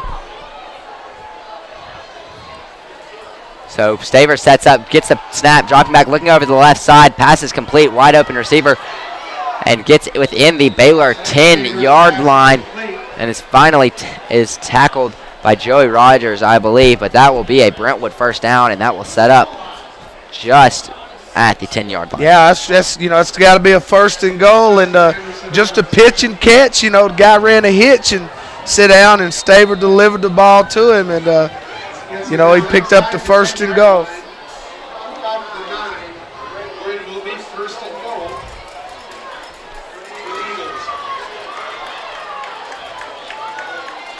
So Brentwood will set up first and goal from the 10-yard line. Snap is back. Handoff goes up the right side.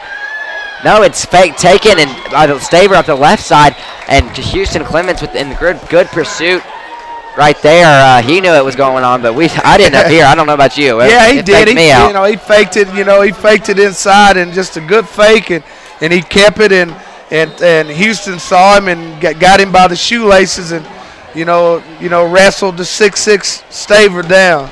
Actually So second and goal for the Eagles at the Baylor 10-yard line. Staver in the shotgun, takes the There's snap, an option to the left, pitches back, falls forward for no gain. That will bring up third and goal from the Baylor 10-yard line. Yeah, that was just a well-defended play. They ran a lead option or a speed option into the boundary and on the short side of the field, and it wasn't nothing much there. The Red Raiders read that really well. And that puts Brentwood in a third and goal from 11-yard line. I'm telling you, man, this will be critical for the Red Raiders. If we can hold here and force them to hopefully attempt a field goal. Snap is back. There's Fade the fake pass ball. to the Look right up. side.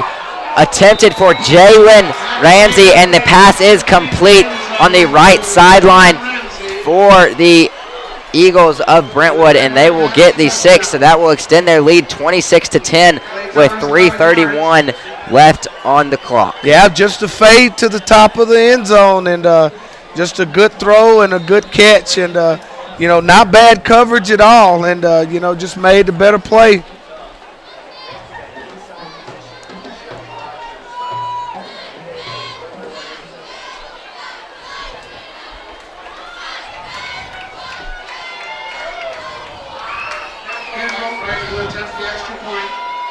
So the USC commit tonight definitely proving his worth on both sides of the ball. Really, he has just been definitely the Brentwood's key player tonight. He is making exceptional plays. Interception, had one big fourth down stop against Jalen Simmons, and then he's right there. He gets his first touchdown of the night on the fade route thrown by the Florida commit, Max Staver. Yeah, it's amazing. I don't know if it was the system last year or how he was used, but what the difference in a year. I mean, he looks so much better and so much more athletic, and I think he's just being put in a position to where they're utilizing his talent so much more.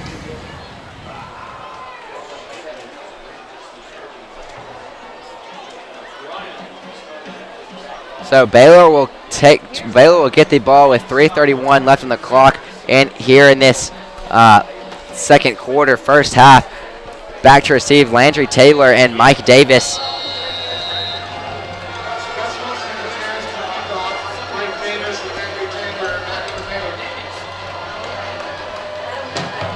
Kick is away. It's a low one. Definitely will be returned by Landry Taylor.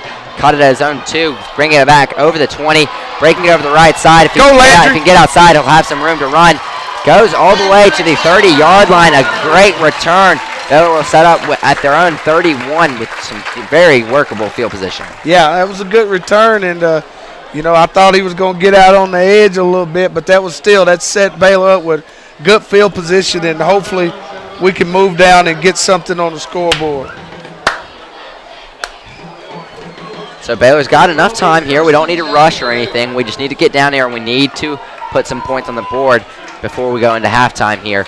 We had some good momentum going right in between the first and second quarter, and then it's kind of drifted away here. So Tiano comes in, gets the first pass completed over the middle to Chandler Gallagher, going forward just short of the first down. That will bring up a 2nd and 1 from the Baylor 41-yard line. Yeah, that was just a good pass. Chandler's getting better and better as a tight end each week, and just an impressive-looking young man, and hopefully we can just keep this thing going here.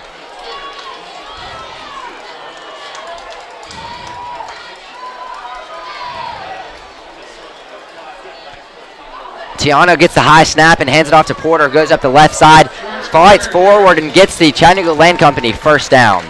Yeah, we just, wanted to move the sticks and, get a first down, and now we can continue to work on the next series of plays. But, we're proving that we're able to move the football against Brentwood's defense, and, we just got to continue on, continue to battle.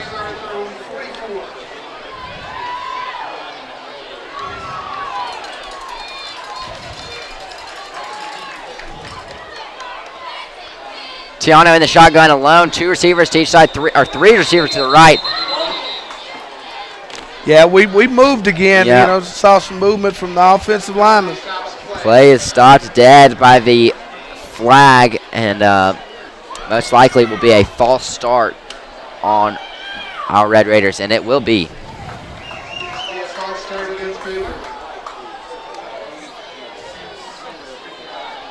Yeah, it just seemed like, you know, our guys are just a tad bit quick off the ball, you know, getting there. But First down and now 15 to go.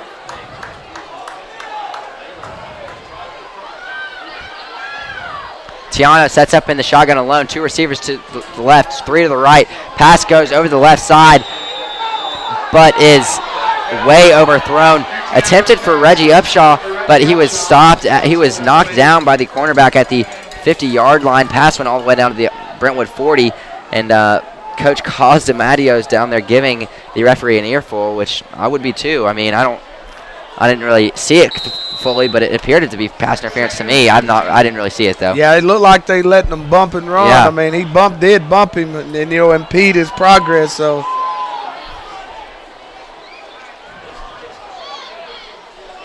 Tiano, same formation, drops back in the pocket, looking over the left side to pass. he got him on that one. Oh, there we go. Goes Now up we got the on flag the on left that. side and almost gets the catch, but pass interference is called. Upshot shaking off a cramp or something. He appears to be a little hurt, but he gets up and jogs it off. So after that pass interference call, Baylor will get the first down. You think that might be a makeup call? Yeah, just a little bit. Yeah. Just a little bit. Yeah, I think that was a little bit. He missed the last one, and I think he said, "Well, I'll give him on this one," because that definitely didn't look like much interference there. But almost a great catch there by Reggie Upshaw, though. It was a very pass was high, but that's where you got to put it for him. Yeah. I mean, he's so tall. It's the perfect place to put it. It's very high, but Yeah. just that time it just didn't work out, and it just glances off Upshaw's fingertips and falls incomplete. But after the pass interference call, that will be a Chattanooga Land Company first down. Baylor will set up 1st and 10 from the Brentwood 46-yard line. yeah, it'd be good, man. It'd be good to get some points out of this, and we're headed that direction.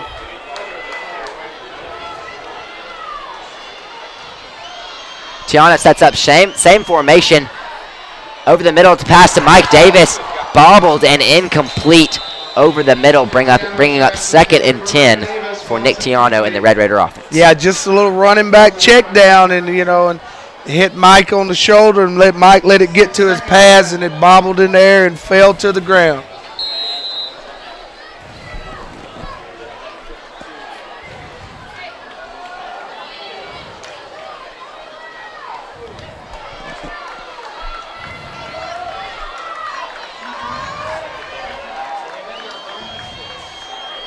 Tiano in the shotgun, takes the snap, looking over the middle to pass. Now glancing over the right side, he'll take it for himself. Go, Nick. Stepping up in the pocket, a great run there by Go, Nick Nick. Tiano. Taking it to the left side, still running, and Yes, gets sir. out of bounds all the way down to the Brentwood 30-yard line. Yeah, that was a nice run there. Pressure was closing in on Nick as the offensive line held up pretty well. And as they closed in, Nick stepped up into the pocket and darted for about 20 yards, and a Chattanooga Land Company 1st and 10 with 1:44 remaining in the second quarter.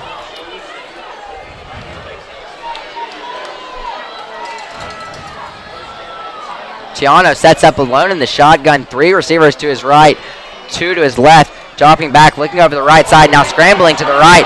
He's going to take it for himself. He's still looking for the pass.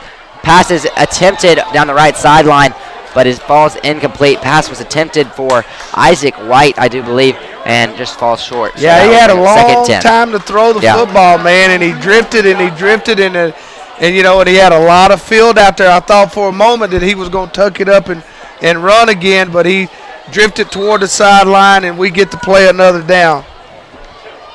Intended for Isaac White. 2nd and 10. That will bring up 2nd and 10 for the Red Raider offense from the Brentwood 29-yard line. Tiano in the shotgun, 3 receivers to his right, 1 to his left. Porter in the backfield at his left. Tiano, quick pass over the right side. Goes for a Brentwood interception. Pass is intercepted. I don't know where that pass was attempted. The receiver it had to be a wrong route. I don't know. The referees are still. Are they huddling?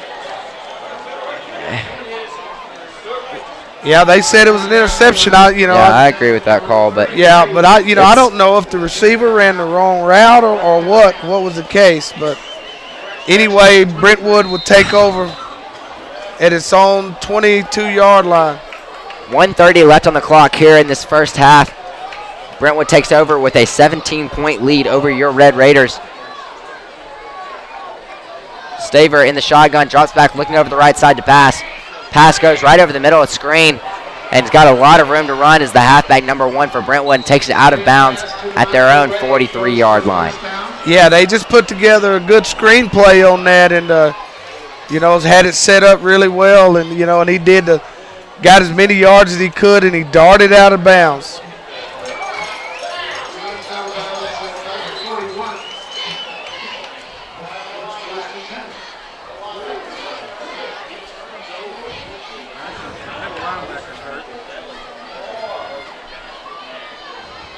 Yeah, we've got for Baylor coming off, is limping off. That's Blake Lane. Blake Lane.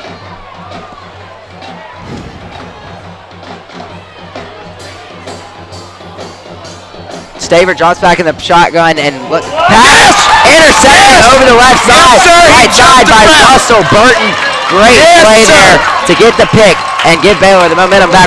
1:15 on the clock and great field position to get some points going into halftime. Well, we took a page out of their book, and our defensive back jumped this route here. Yeah. What a great play there. What a great defensive football play. Definitely. That was an outstanding play there by class president and homecoming king, Russell Burton. Russell Burton. Tiano sets up in the shotgun all alone. 3 receivers to his right, 2 to his left. Pass goes quickly to Reggie Upshaw over the left side for about a 5-yard gain out of bounds at the Brentwood 35. Yeah, that's impossible to defend, and just a little hitch there to the sideline, and I would work that and work that and work that, and they're taking the deep ball away from Reggie right now.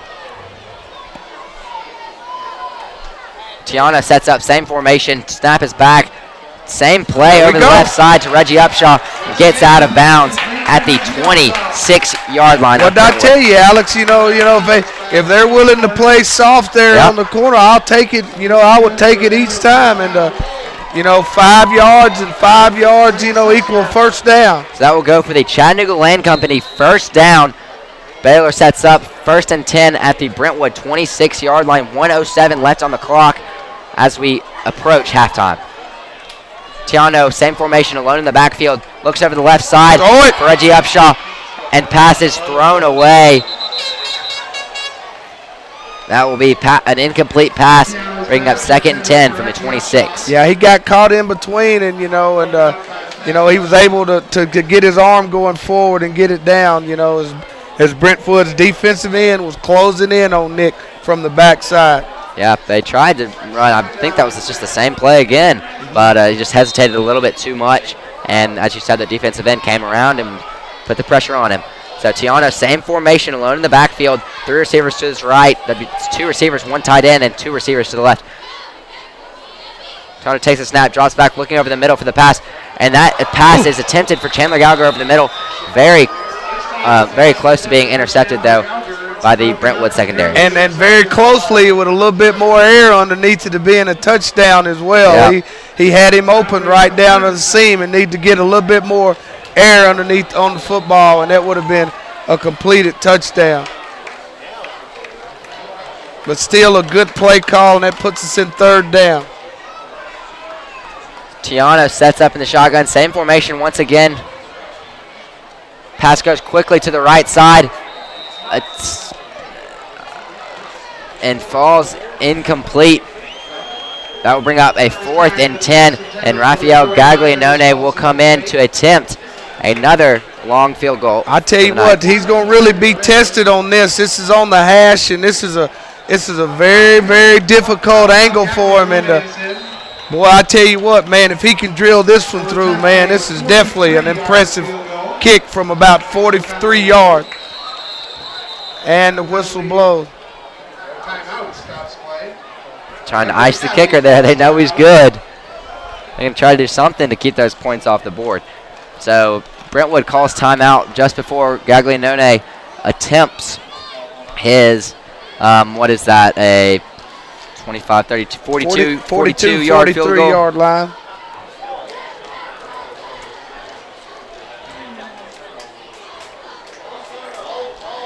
Gaglianone has already kicked a 50-yarder tonight, and attempting this field goal will be his 10th of the season, and he is 100% on the field goal percentage so far.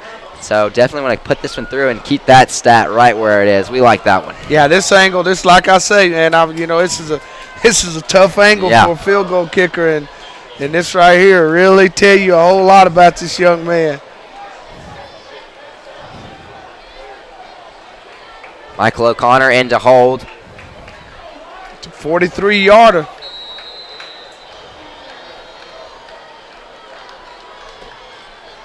Snap is back.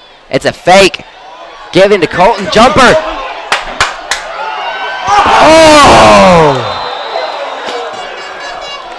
It was a fake field goal. Colton Jumper got the pitch from Michael O'Connor. Brings it over the right side. Landry Taylor, no, that's number 8. Glenn Ireland. Yep, is over the middle and was wide open at the 5-yard line. And it was a line drive of a pass from Colton Jumper, and it just hits off the fingers of Glenn Ireland and it falls incomplete. Yeah, you have to execute it. We had a good play dialed up, and we just wasn't able to execute it.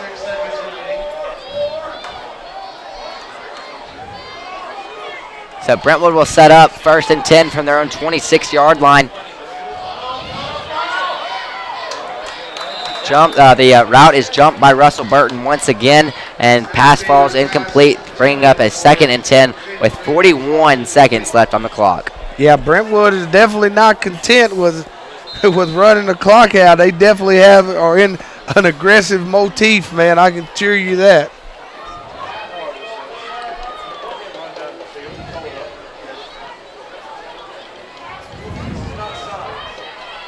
Staver in the shotgun, takes it for himself up the left side, a design quarterback draw, and finally is brought down by Jalen Simmons. I think that's Jake Ryan over the middle. Yeah, just a design quarterback draw, and got the sticks moved on it, and Brentwood is on the attack again. That's Luke Hutchins, correction there, playing linebacker for the Red Raiders. So Staver in the shotgun, looking over the left side for the pass. Now will be incomplete. Overthrown ball there, coverage by Mike Davis, and that will bring up a second and 10 from the Brentwood 37-yard line. Yeah, the Staver saw Russell running over to get the slot receiver, and he thought he was open on a side, and he threw it, and he just didn't connect with it. Another Baylor player is injured on the sideline. That's Blake Lane, the linebacker. So Staver comes in the shotgun, rolling out to his left side, will take it for himself, and is met by 3 linebackers at the 41 and is taken down. I'll bring up 3rd and 7 for the Brentwood offense. And I think Brentwood is going to be content with a 17-point lead. Yeah. So that will take us into halftime, folks. 27-10 is the lead for the Brentwood Eagles over your very own Baylor Red Raiders after first half action here at Heywood Stadium tonight. We'll be right back with halftime analysis of the Lawson Electric halftime show. Stay tuned, Red Raiders. Hey sports fans, are you buying or refinancing a home? Then look no further than the professionals at Franklin American Mortgage. You always get a winning game plan and customer service that's second to none when you work with Franklin American Mortgage or one of their valued industry partners. Contact us today at 1-800-295-1020. Let our service guide you home. Franklin American Mortgage is an equal housing lender. Tonight's game is brought to you by Lawson Electric Company. Since its establishment in 1925, Lawson Electric Company has grown to become Tennessee's largest full-service electrical contracting company with more than 80 years of successful service. Lawson Electric manifests its commitment to quality through its more than 375 employees. Lawson's significant investments in state-of-the-art equipment and human resources allow Lawson to serve its customers with the tools and manpower required when special needs arise. For more information, call Ryan Crimmins, Baylor Class of 78 at 423-267-5471 or visit us on the web at www.lawsonelectric.com. Tonight's broadcast is brought to you by Jane's Fine Jewelry and Gifts. Since 1986, Jane has been helping Chattanoogans choose from her exciting collection of fine jewelry and unique gifts. Jane also offers custom design, special orders, repair services, and in-house accounts. Visit Jane's at 735 Broad Street in the James Building. Open Monday through Friday from 9:30 to 3:30 or by appointment. On the web at janesfinejewelry.com. Jane's, small shop, big selection.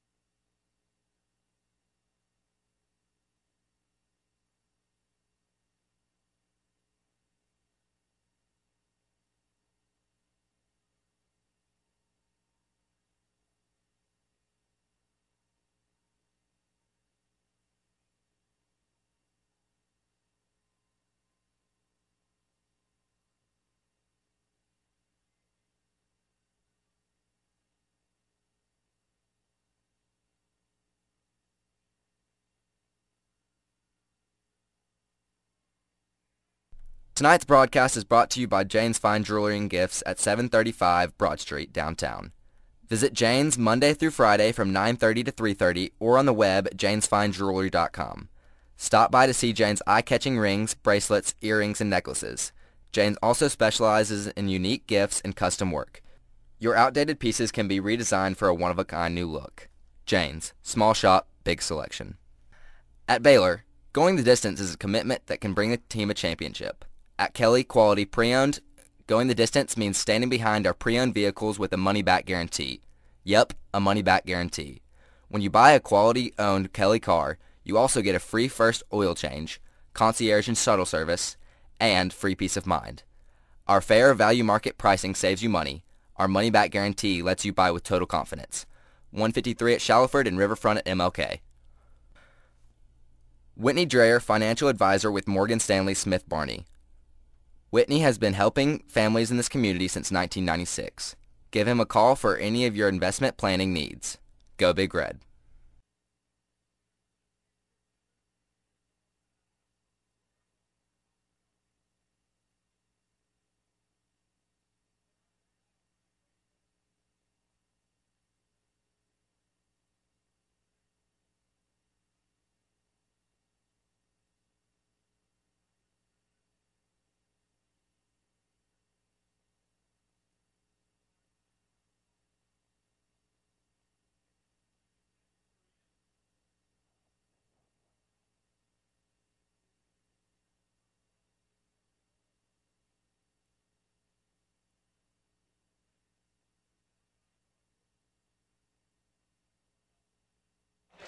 Competition looks pretty stiff out of here. How we feeling, Hagan? Welcome back, Red Raider fans, to the Lawson Electric halftime show. I'd like to remind you that tonight's halftime show is brought to you by Lawson Electric. Since its establishment in 1925, Lawson Electric Company has grown to become Tennessee's largest full-service electrical contracting company with more than 80 years of successful service. Lawson Electric manifests its commitment to quality through its more than 375 employees. Lawson's significant investments in state-of-the-art equipment and human resources allow Lawson to serve its customers with the tools and manpower required when special needs arise. For more information, call Ryan Crimmins, Baylor Class of 78 at 423-267-5471 or visit us on the web at www.lawsonelectric.com. Before we get started, we also want to send out a special thanks to Sign Solutions. Sign Solutions is a locally owned printing company right out of Ray County. We offer affordable prices and complete orders in less than 1 week. Sign Solutions takes care of all of BBN's printing needs, and they would love to take care of you too. Call John Tipton at 423-285-5461 or visit them online at signsolutions.com. Sign Solutions. If you need it, we can print it. All right, let's step it back. Boys are stepping back in this time. Tana, let's get those troopers up. For your Lawson Electric halftime show enjoyment tonight, folks, we want to bring in Jack McStat Frierson, the stat man here for the Red Raiders. Jack, it's been a very interesting game tonight. Both sides of both teams have been producing very efficiently, but the story of the game has really been turnovers. What can we say about that here tonight? Yeah, so far, I mean, just many mistakes by both teams, but so far we have one interception that's been thrown by Brentwood, and we've had 2 passes intercepted. One of those crucial ones just being the beginning of the game that just completely changes the attitude right off the bat. You could tell that there was definitely something going wrong. But we've also had, they've also had 1 fumble, and we've had 1 fumble, but we were able to hold on to it. Yeah, another storyline tonight is Michael O'Connor got the start here tonight, and then Nick Tiano comes in to start the 3rd possession of the game and then takes over for the rest of the first half. Nick's been producing very well. He's gotten there was 2 passes right in a row to Joey Rogers on this left side that have been absolutely outstanding, and he's been producing very well tonight. What sort of stats are to his name tonight, Jack? So far he's been doing really well, and he's had 6 rushes for 28 yards, and for passing he has had 9 completions for 24 attempts, so it's not really the best completion percentage, but he's getting the job done. He's only thrown 1 interception, but he does have 106 yards and 1 touchdown, only been sacked once. He's doing very well. Somebody on the opposite side of the field that is making his job much harder is number 7, Jalen Ramsey. Jalen has been having one of the best all-around performances that I have seen in high school football here tonight. He's making such a difference on defense that our success has really been coming when we attack the opposite side of the field that he has been on, and that's when we got our deep touchdown to Joey Rogers. We went to the left side, which Jalen has been on the right side here tonight. And then on the opposite side of the ball, Jalen gets his first touchdown reception at wide receiver on the fade route from the Florida commit Max Staver at quarterback. So Jalen is having one of the best nights probably of the season for him tonight. What sort of stats can we say about him?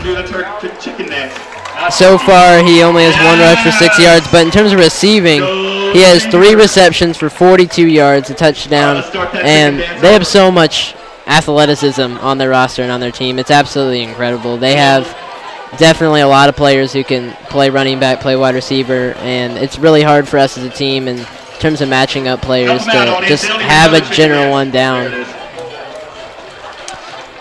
Definitely, Jack. Well, it's been great to talk to you, as it always is. We're going to take a quick commercial break here at the Baylor Broadcasting Network. Stay tuned, Red Raider fans. In football, a Hail Mary pass or a trick play can put points on the scoreboard, but victory usually depends on a successful game plan and diverse playbook. It's the same with investing. Wells Fargo Advisors has the experience, tools, and perspective to help create a diversified investment plan that's right for you. Call financial advisor J.R. Fitch at Wells Fargo Advisors in Dalton at 706-278-5232. Tonight's game is sponsored by Weeks Paving. Weeks provides quality construction of roads, parking lots, driveways, and many other surfaces. For more information, call 423-821-2669 or visit them on the web at weekspaving.com. And remember, with Weeks Paving, quality does not have to be expensive. Pratt Home Builders, once again, has been listed among the top 200 builders in the country. Chattanooga continually calls Pratt the best of the best, and it looks like America agrees. The best homes for the best value. Pratt Homes, 757-7687, or visit prattliving.com. Pratt Homes and Baylor classes of 94 and 96 say, Go Raiders. Tonight's broadcast is brought to you in part by Atomic Films. Located on Tremont Street in North Chattanooga, Atomic Films offers a complete line of film and video services. Look for them on the web at atomicfilms.com. Tonight's game is brought to you by Crust Pizza. Has all that cheering made you hungry? Then stop by either downtown, South Broad Street, or right down Signal Mountain Road in Red Bank for a post-game bite. Crust offers a variety of cracker-thin crust-style pizzas along with an array of fresh salads and delicious pasta dishes. and the most affordable beer list in town. Open till 11 p.m., Crust is the perfect post-game venue for Raider fans both young and old. Looking to buy or refinance a home? Then go with a company you can trust. Franklin American Mortgage, your nationally recognized mortgage lender. Whether you're working directly with Franklin American Mortgage or one of their valued industry partners, you get the financing that best meets your needs and the service you deserve. Contact us today at 1-800-295-1020. Let our service guide you home. Franklin American Mortgage is an equal housing lender.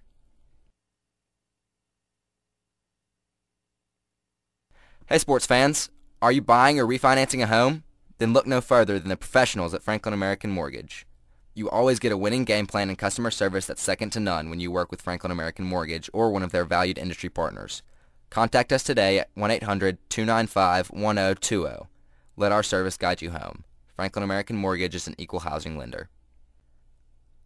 Tonight's game is brought to you by Lawson Electric Company. Since its establishment in 1925, Lawson Electric Company has grown to become Tennessee's largest full-service electrical contracting company with more than 80 years of successful service. Lawson Electric manifests its commitment to quality through its more than 375 employees. Lawson's significant investments in state-of-the-art equipment and human resources allow Lawson to serve its customers with the tools and manpower required when special needs arise.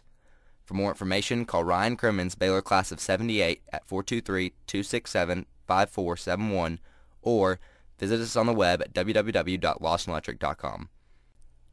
Tonight's broadcast is brought to you by Jane's Fine Jewelry and Gifts. Since 1986, Jane has been helping Chattanoogans choose from her exciting collection of fine jewelry and unique gifts. Jane also offers custom design, special orders, repair services, and in-house accounts.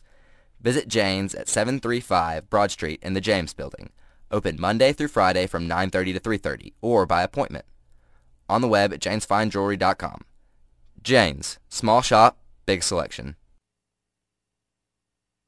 Tonight's broadcast is brought to you by Jane's Fine Jewelry and Gifts at 735 Broad Street, downtown. Visit Jane's Monday through Friday from 9:30 to 3:30 or on the web at janesfinejewelry.com. Stop by to see Jane's eye-catching rings, bracelets, earrings, and necklaces. Jane's also specializes in unique gifts and custom work. Your outdated pieces can be redesigned for a one-of-a-kind new look. Jane's, small shop, big selection. At Baylor, going the distance is a commitment that can bring the team a championship. At Kelly Quality Pre-Owned, going the distance means standing behind our pre-owned vehicles with a money-back guarantee. Yep, a money-back guarantee. When you buy a quality-owned Kelly car, you also get a free first oil change, concierge and shuttle service, and free peace of mind. Our fair value market pricing saves you money. Our money-back guarantee lets you buy with total confidence. 153 at Shallowford and Riverfront at MLK. Whitney Dreyer, financial advisor with Morgan Stanley Smith Barney. Whitney has been helping families in this community since 1996. Give him a call for any of your investment planning needs. Go Big Red.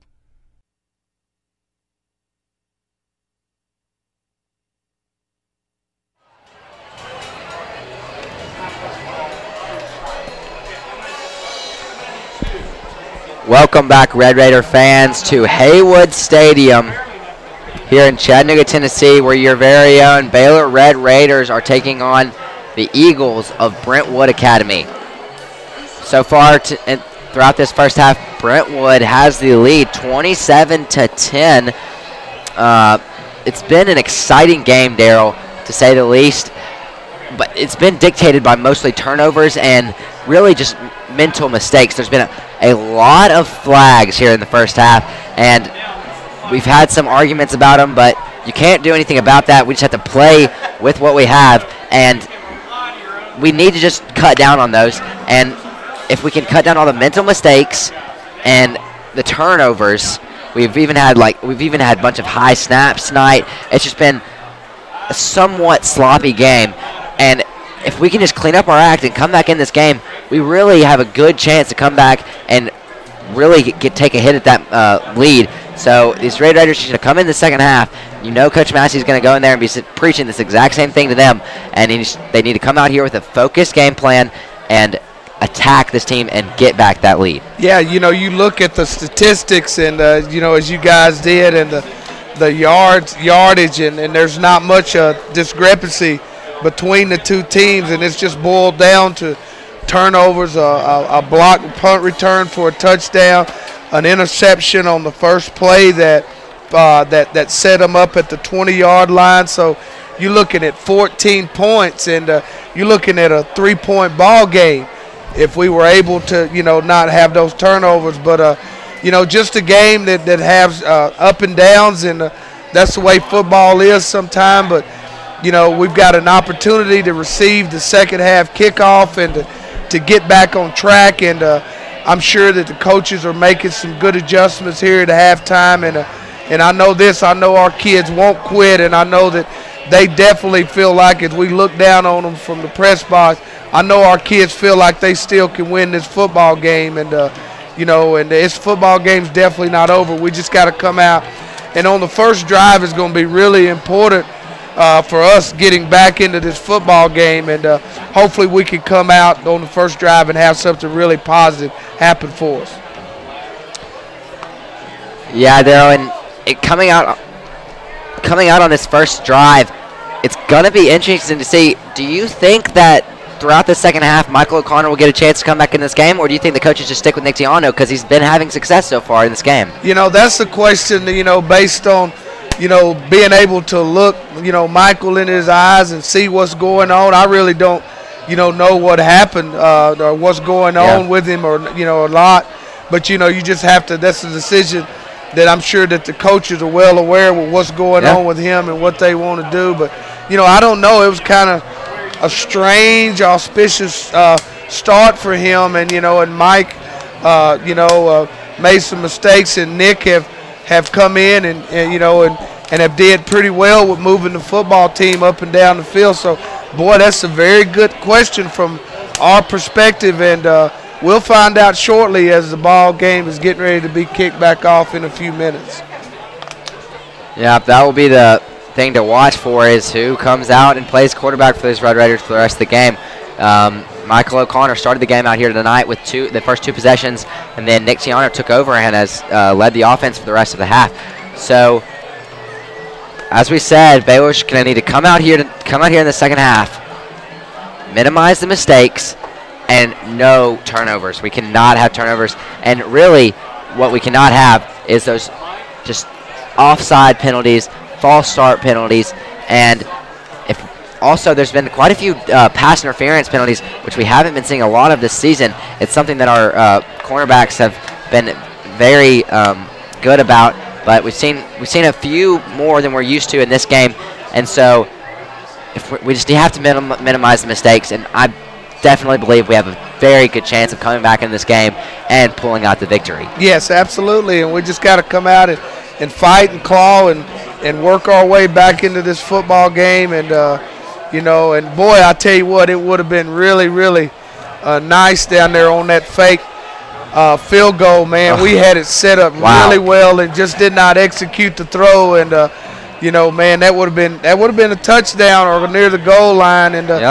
we left some plays out there that we should have got. But this is football, and execution is a key to your success on that. And we need to do a better job with our execution this second half, and hopefully we'll piece things together, man, and get out and and execute really well this second half. Yep, Darryl, you said it.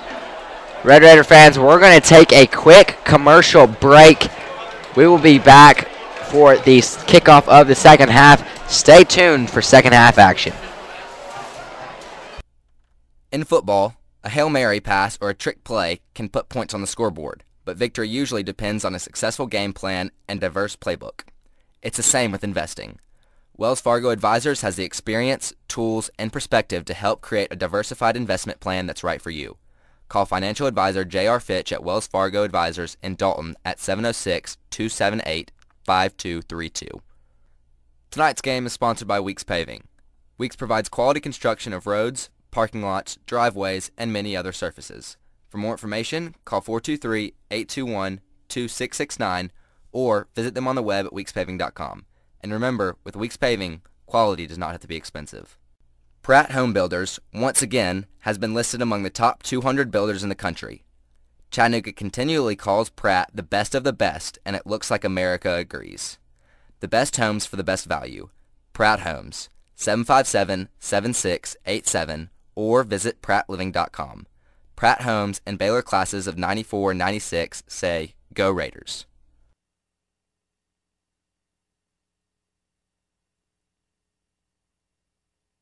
Tonight's broadcast is brought to you in part by Atomic Films. Located on Tremont Street in North Chattanooga, Atomic Films offers a complete line of film and video services. Look for them on the web at atomicfilms.com. Tonight's game is brought to you by Crust Pizza. Has all that cheering made you hungry? Then stop by either downtown, South Broad Street, or right down Signal Mountain Road in Red Bank for a post-game bite. Crust offers a variety of cracker-thin crust-style pizzas along with an array of fresh salads and delicious pasta dishes. And the most affordable beer list in town. Open till 11 p.m., Crust is the perfect post-game venue for Raider fans both young and old. Looking to buy or refinance a home? Then go with a company you can trust. Franklin American Mortgage, your nationally recognized mortgage lender. Whether you're working directly with Franklin American Mortgage or one of their valued industry partners, you get the financing that best meets your needs and the service you deserve. Contact us today at 1-800-295-1020. Let our service guide you home. Franklin American Mortgage is an equal housing lender.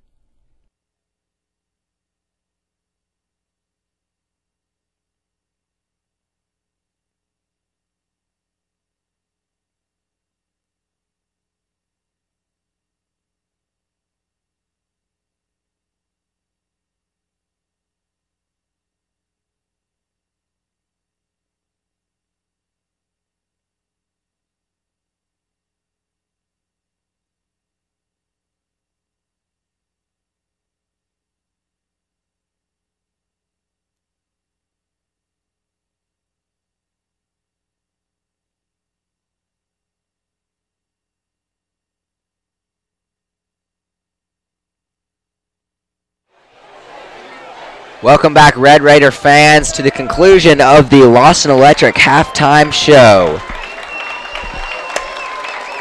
30 seconds left on the clock here at halftime, and we are just about to kick off the second half here at Heywood Stadium. The score is 27-10.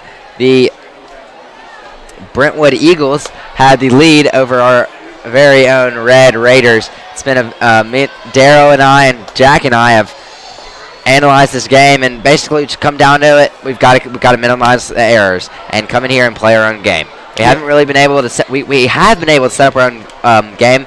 By the end of the first quarter, start of the second quarter, and we were producing points. We got the Rafael Gaglianone 50-yard field goal. Then we also got the Nick Tiana to Joey Rogers touchdown, and we were playing very well. But then our momentum shifted and it went away. So we need to find that rhythm again and just get back in it here. We have the ball first. We have the ball first here to start off the second half. So we need to come in, start something big, and put some points on the board. Yep, we need to get rolling initially on this first drive and get going. It's a lot of time left in this football game and a lot of opportunities. Your Red Raiders will start off the second half with the ball moving right to left on the radio dial. And that was a touchback. Landry Taylor attempted to bring it out of the end zone, but his foot was in the end zone. So Nick Tiano will bring his Red Raider offense out of the field from the 20-yard line, setting up 1st and 10. Yes, indeed, and hopefully we can get this thing going and march down here and get a quick 7 and get right back into the game.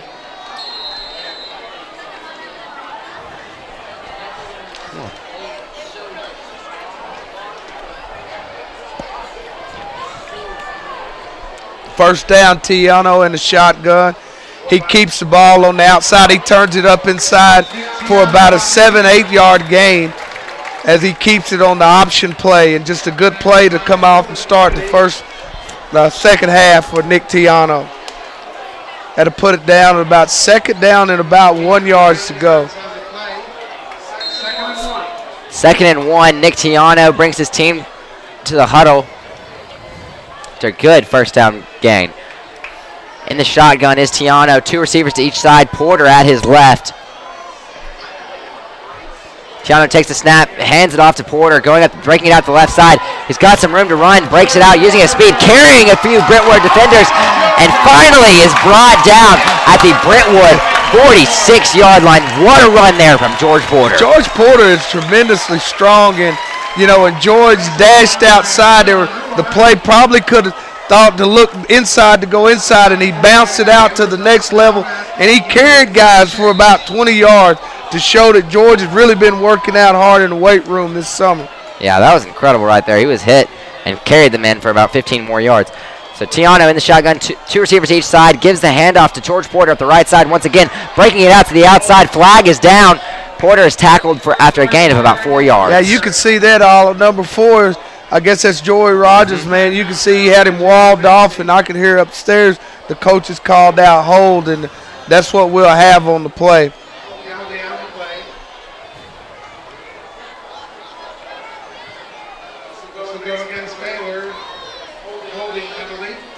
And that's like you said, and we were talking about, you know, we come out, bam, bam, you know, a good drive, and then a penalty set us back, and, you know, we're going to have to avoid those. You know, those things kill drives, and we've got to execute, execute, and execute. Still first down. Tiano in the shotgun, 2 receivers to his right, 1 to his left. Porter in the backfield at his left. Tiano drops back, looking over the right side. And the pass is out of bounds, attempted for number 88, Isaac White, down the right sideline. Yeah, just a little, you know, a little go pattern, you know, up the sideline, and you know, that's the one thing. Or you know, to throw in the Reggie, you know, it's 6'6" and you know 6'7", you know, and Isaac is quite a little bit shorter, so it's difficult to make that adjustment.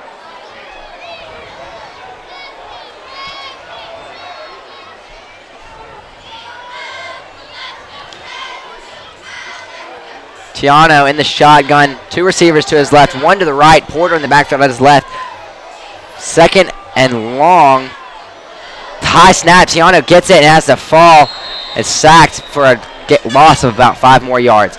That will bring up 3rd and very long for the Red Raiders from their own 38-yard line. You'd have just a bad exchange between the center and the, you know, just a bad snap, and you know, and Nick jumped up and tried to grab it, but the only thing he could do is retrieve it and get down to the ground. Third down now for Miller.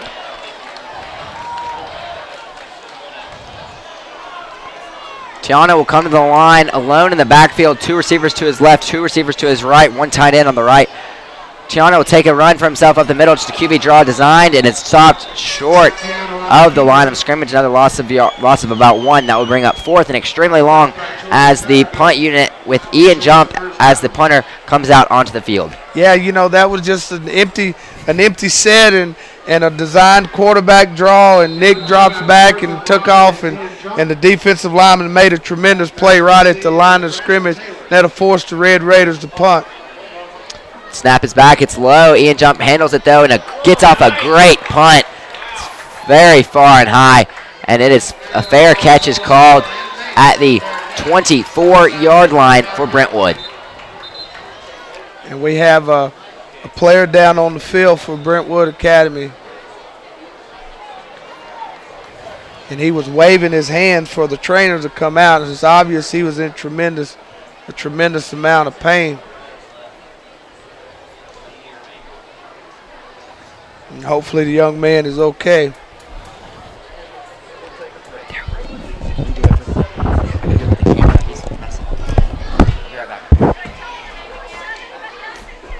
Yeah, we have the Red Raider players kneeled on the field, and Brentwood Academy is over on their sidelines, and we don't know who it is yet.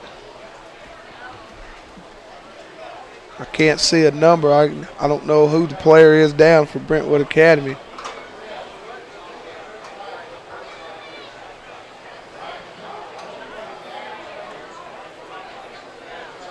There's quite a bit of concern. There's 1, 2, 3, 4, 5, 6 trainers and people that are out there around him, and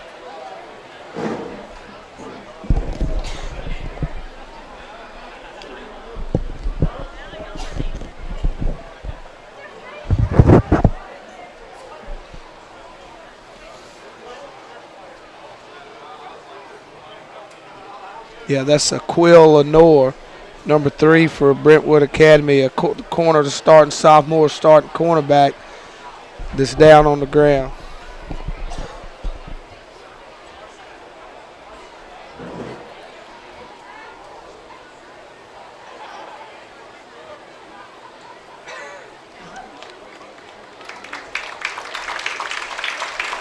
And he's up on his feet, and it's good to see him limping. He's being assisted off the field, maybe an ankle sprain or a knee, but he's going off the field.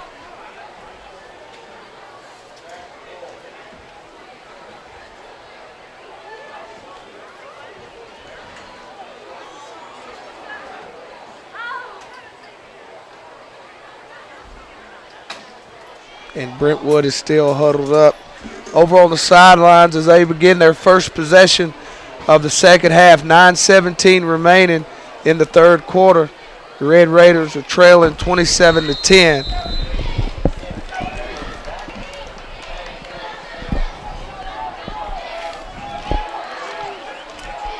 First and 10 for the Eagles. Staver sets up in the shotgun. Two receivers to his left, one to his right. Handoff is faked up the middle, and Staver keeps it for himself, going up the middle and falls forward for a gain of maybe 2. Yeah, that was just a good defensive play, and he faked it up in there and faked to his running back and followed him up in there, and the Red Raiders had that well defended inside. So he picked up 3 yards on the play.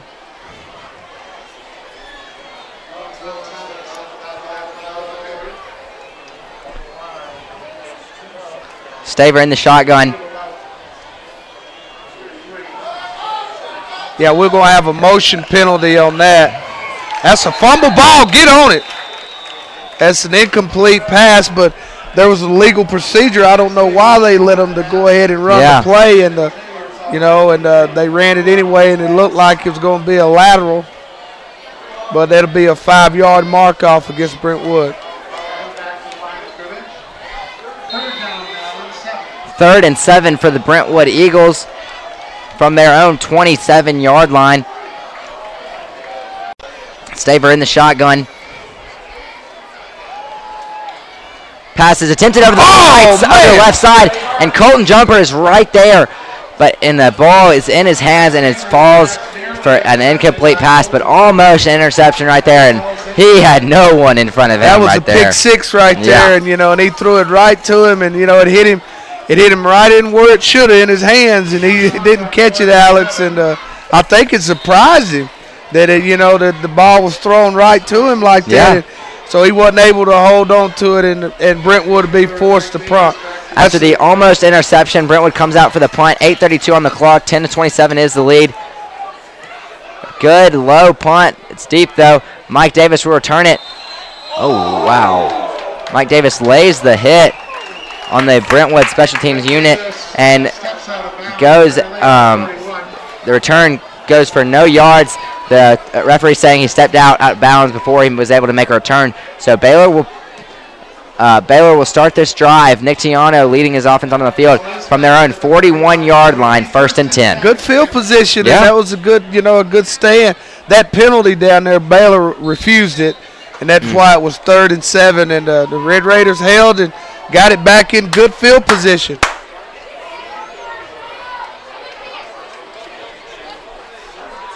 Snap is back. Tiano gives the handoff up to Houston Clements up the right side, who fights forward for about 6-yard gain. What about the intensity of these running backs here tonight? George Porter, his entire game, has been carrying defenders. Houston Clements shows off right there. He can do it too. Yeah, absolutely. Our backs have definitely been running the ball hard, and and getting tremendous gains on the play. And like I say, we haven't had a problem, moving the football. We've stopped ourselves with penalties.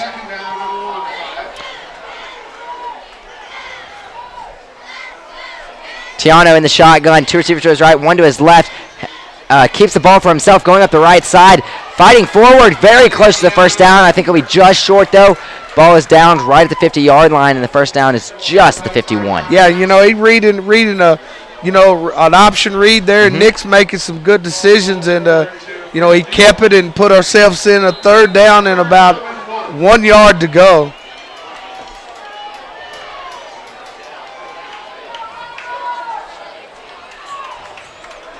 And you leave yourself with a lot of things you can call. You can run the ball, and you can pass the ball, or you've got a good play selection here. Tiano in the shotgun, 2 receivers to his left, 1 to the right. Handoff fake to Houston Clements up the middle. Tiano keeps it for himself at the right side and gets the Chattanooga Land Company first down. Yeah, they had 9 people in the box, and and we ran and faked the dive in there and kept the ball. And Nick made a good read in there and picked up another 1st and 10 for the Red Raiders. That'll be a first down for the Red Raiders getting into Brentwood territory. Baylor will set up at the Brentwood 45, 1st and 10 with 6:54 left on the clock.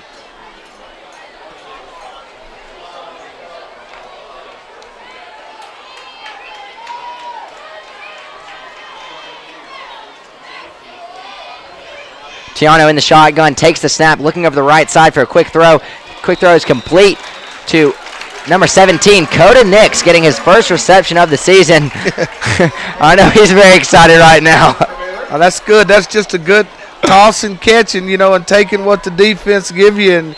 And right now, like I said earlier, methodically, we're moving the football down the field.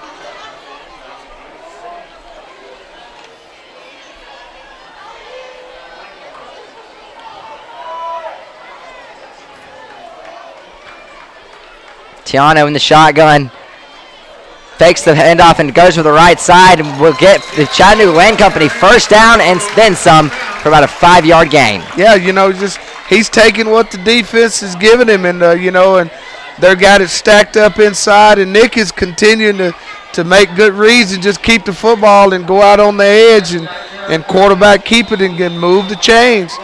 And Brentwood's going to call a timeout. Timeout Brentwood with 6:12 on the clock.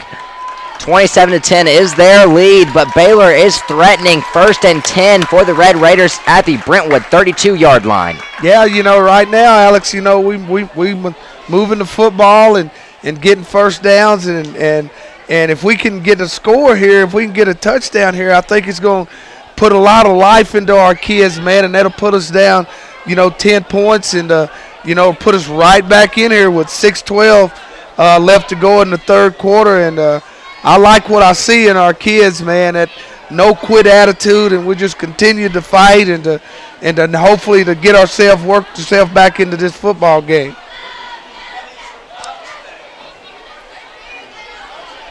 While we have a second, folks, we want to take a quick second to thank our friends at Sign Solutions. Sign Solutions is a locally owned printing company right outside of Rake County. We offer affordable prices and complete orders in less than 1 week. Sign Solutions takes care of all of BBN's printing needs, and they would love to take care of you too. Call John Tipton at 423-285-5461 or visit them online at signsolutions.com. Sign Solutions. If you need it, we can print it.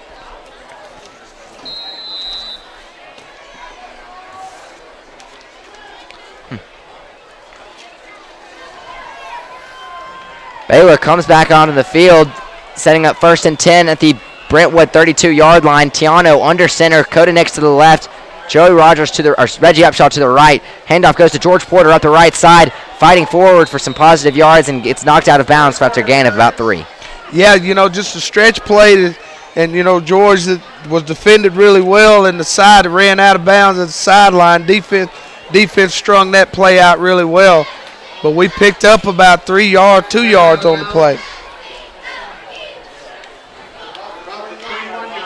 Quick update, McCauley has just defeated BGA 41-6. But we beat them, so it doesn't really matter.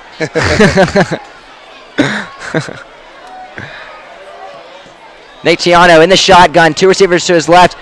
Pass goes over to the right to Joey Rogers, complete for a good gain.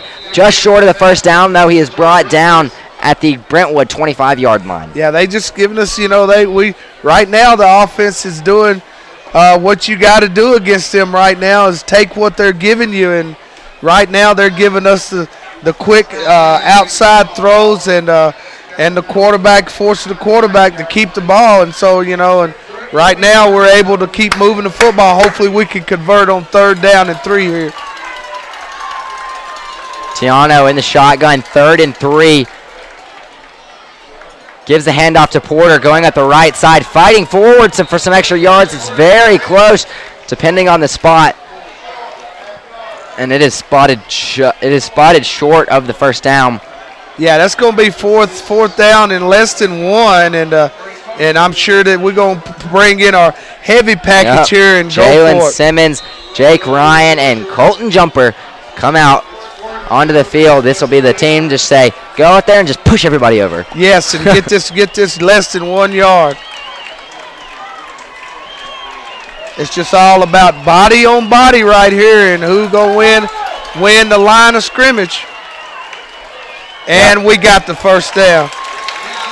That will be a Chattanooga Lane Company first down for your Baylor Red Raiders as we break into the Brentwood red zone. Yeah, and the shortest point was that straight line, and 6'4" Nick Tiano ran that quarterback sneak and picked up the first down as the clock continued to run, 4:30 and counting, and we're sitting at the 20-yard line, and boy, it's really imperative right here that we get a touchdown out of this drive.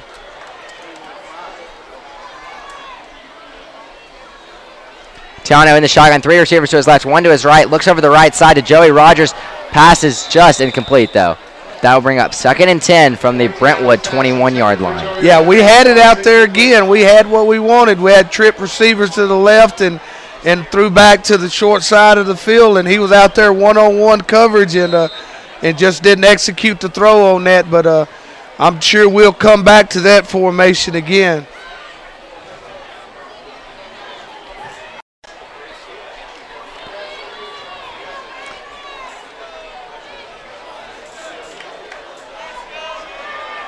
Tiano in the shotgun, takes the snap, fakes the handoff to George Porter up the left side, takes it up the right side for himself, and fumbles the ball. The ball comes out. Yeah. Brentwood Academy takes over at their own 14-yard line. Yeah, and I think he's out. I think he's down. He's still down on the ground, man. That was a tremendous hit.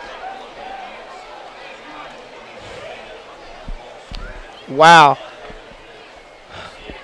And he's still down, man. That was a tremendous hit, and the ball came out, and I don't know. Nick's still down.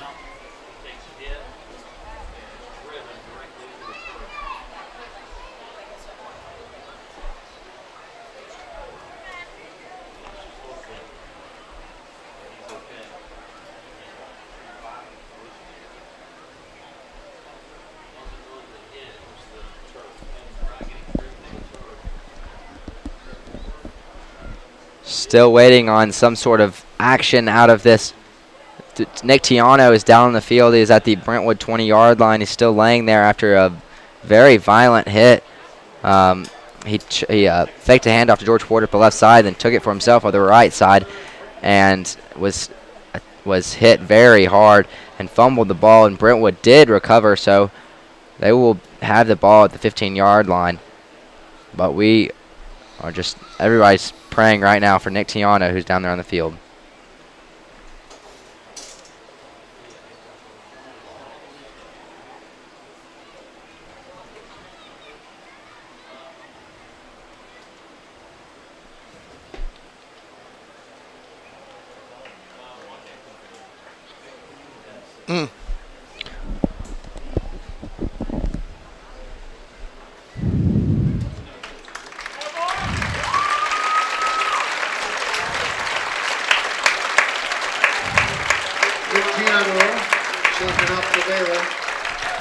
Yeah, he's back on his feet, and, he's a little bit wobbly right now, but he is walking off the field unassisted by himself. But you can definitely tell that, he was dazed by that hit, man. That, like Alex said, there was really a violent hit, and, Nick lay down and the ball went forward, and we're just glad to see that Nick is okay right now and headed to the sidelines, and hopefully he just got hit real hard and got stunned as Brentwood sets up shop on the 15-yard line.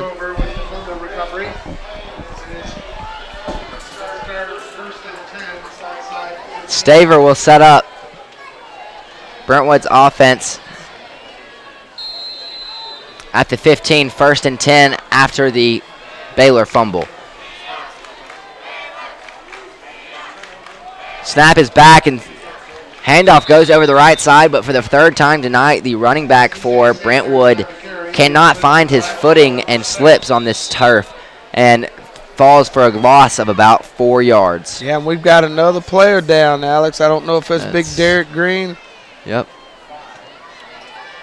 But he's coming off on his own accord. I think he might have just got a Charlie horse or something like that, but he's walking off on his own. And for Derek Green will be number 57, Connor Williams. Yeah, anytime you play Brentwood Academy, and this is just a physical football game, and it's been that. It's been a lot of hard hitting, and you know, it's just a very physical game. Second and 13 for the Brentwood Eagles. Fake over the right side, and screen pass goes to the left. Man's got some room to run. He's got a lot of room to run. One man, Landry Taylor and Joey Rogers are the only people that can tackle him now. He's crossing the 40, 30, 20. Landry Taylor gets an attempt at him, and coming all the way from behind, Mike Davis comes back, and with Landry Taylor gets the tackle all the way at the Baylor 15-yard line. And Brentwood now has an injured player down on the field. Yeah, that was Sanders on that play, and they just ran a screen, and then we have C.J. Sanders, a 5'9" sophomore, and and they ran a screen on it and connected with it, and he's got blazing speed, and he took it down to about the 15-yard line, the 12-yard line. C.J. Sanders shaking up for Brentwood Academy. Yeah, that was just a well-executed play as the ball sits down on the 19-yard line. We initially had it defended well, but C.J. got out on the perimeter, and he's got blazing speed.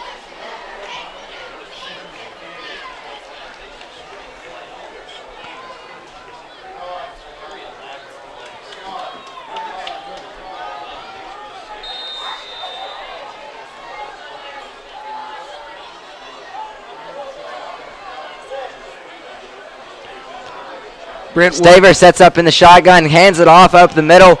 Man's got some room to run, but Colton Jumper brings him down at the Baylor 10-yard line. Yeah, he was one tackle, and Colton made the saving tackle on that between him and the end zone, and that was a good play made by Colton. Down just shy of the 10-yard line. Second down at about 6. Brentwood sets up in the shotgun. Staver gives the handoff over the right, and man, gets the halfback cutting up the middle, gets some good yards, and gets very close to the first down marker, but is stopped short of it. That will bring up 3rd and short for the Brentwood Eagles. Yeah, he just cut it back in there, ran a run and play and cut it back. I don't know if that'll be 3rd down and about 2 yards to go. Down to the 5-yard line. 3rd down at about a yard.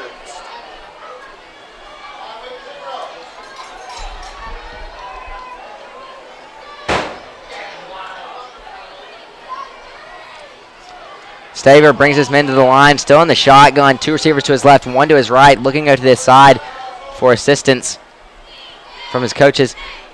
Takes the snap, gives the handoff off up the middle, and goes forward for no gain.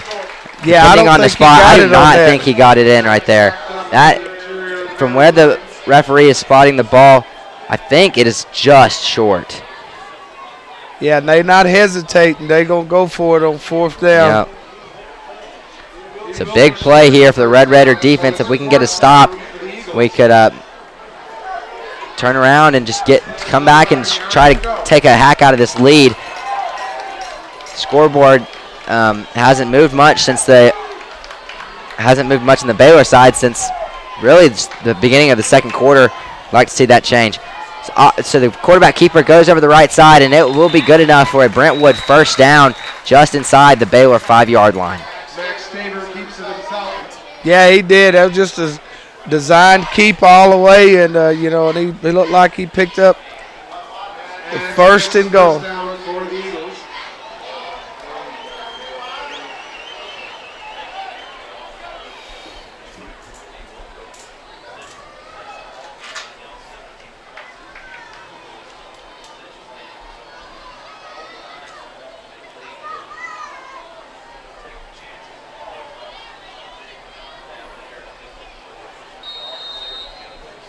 First and goal. Ball spotted after 3. First and goal for the Brentwood Eagles at the Baylor 3-yard line. Staver sets up in the shotgun, 2 receivers to each side. Handoff goes up the middle, and that will be good enough for a Brentwood touchdown. Yeah, just a zone read, man, and he cut it back, and he zipped, and he zabbed, and he jumped, and he's in the end zone again for a touchdown, Alex. That extends the Brentwood lead 33-10. Here with 1:47 left in the third quarter. You know, and once again, you know, initiated by, you know, a turnover. And, you know, I'd be interested to see. I'm going to check with Jack here a second to see how many turnovers we have.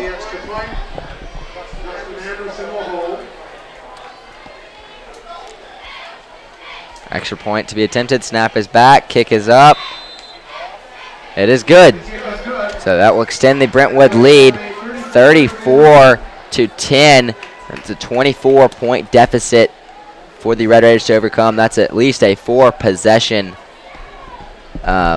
lead right there with 1:47 left here in the third quarter. You know, without a doubt, Darryl, when Baylor gets the ball right here, it's a necessity to get some sort of points on the board. We're down 24, so a field goal is an option, but we really need a touchdown right here. We haven't scored in a very long time. I think it was midway through the second quarter was our last touchdown, and we're about to come up on the fourth quarter right here.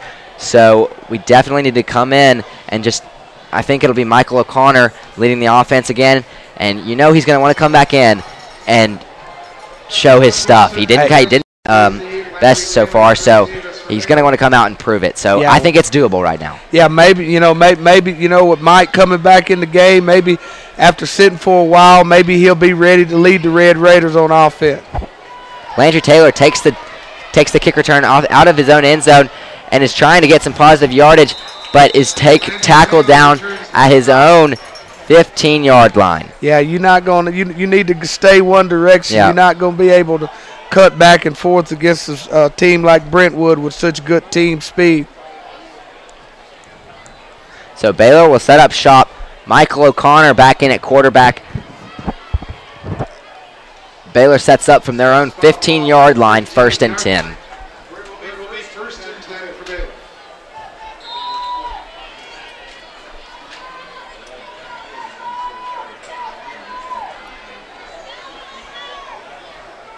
Under center is O'Connor. Handoff goes to Porter.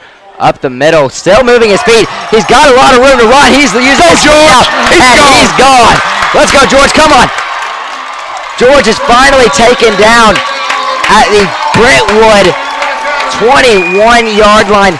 And that's the first time this season we've been able to see George Porter get out in the open field like that. And wow, I've forgotten how fast he can run. Yeah, that was just speed versus speed. And, you know, you had two guys in just a foot race. And Brentwood's defensive back was able to run George down right about at the 21-yard line, but that was a heck of a run by George. Yeah, and that's number 1, DeMontre Wade. The Brentwood, he also plays running back, so he is very fast himself. O'Connor gives the handoff to Porter once again up the left side, goes forward and is hit very hard by the Brentwood defenders, but gets a gain of about 3 yards. Yeah, you know, right now, Alex, as I look at the stats, George is right about 150 yards rushing, and, you know, George is asserting himself and showing Brentwood Academy and everybody that he can run against any team. And what an impressive effort by George in the offensive line as well. O'Connor brings his team back to the line. Under center once again. Porter in the backfield. Upshaw to the left. Isaac White to the right. Fake handoff to Porter. Screen back to Upshaw on the left, to Joey Rogers on the left side. But is taken down behind the line of scrimmage for a loss of about 6 yards. Yeah, that was DeMontre Wade, and just you know, a good athletic defensive play, and you know, we had a good screen set up out there, and he cut it down right at the 21-yard line, 19-yard line. I'm great. Do you need any water? We're good. Thank you very much.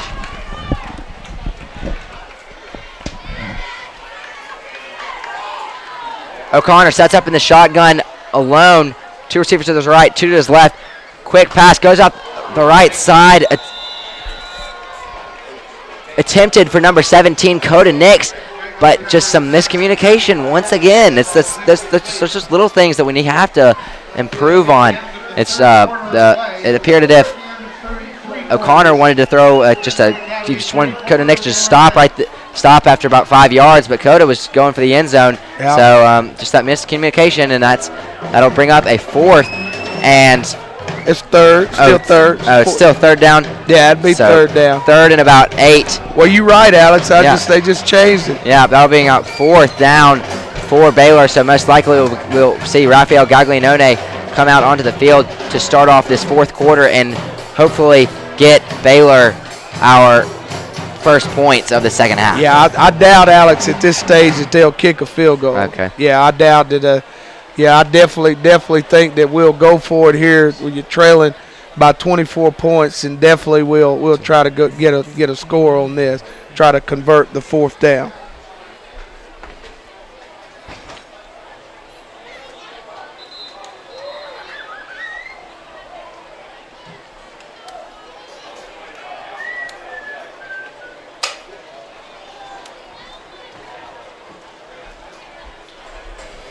.4 lead for Brentwood's 4-possession game right now.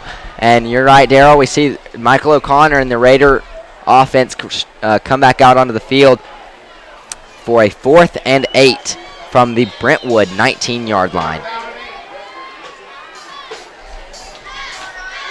O'Connor takes the snap, looking over the left side, passes out to Reggie Upshaw, who jumps forward and is very close to the first down. Depending on the spot is very close. I thought the spot was a little bit behind where Upshaw went out of bounds. Yeah, he's short. I can hear Coach Burr up top saying that he's short, so defense will come back out on the field. Wow. Yeah, he's just a little bit short and just, and it was a good attempt, though. Yeah, it was. It was a good attempt, and, we're in a good position there to get some points, but we come up short again, and we just got to keep clawing and fighting.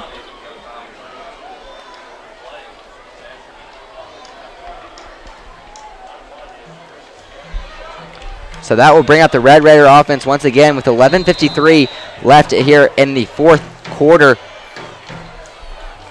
Need a quick stop here. Handoff goes up the middle for a gain of about 3 yards. Yeah, that was just another inside running play, and the defense met him there and for a short gain. Yeah, Rowan's going to want to keep the ball on the ground most likely and just start taking chunks out of this clock, because Baylor is going to have 4 more possessions at least to come back in this ball game. And in 1 quarter, that's a lot of possessions. So if Brentwood can put together some lengthy possessions, they might be able to seal this one out from us. Brentwood in the shotgun is Staver.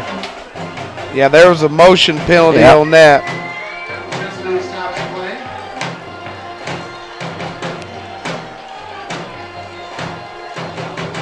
Yep.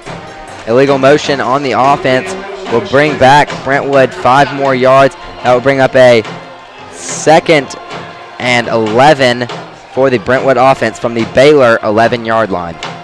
Yeah, we still in there. We still in there battling, and our kids are still in there fighting and clawing, and hopefully we can get a stop out of here and get the ball back and just keep trying to score.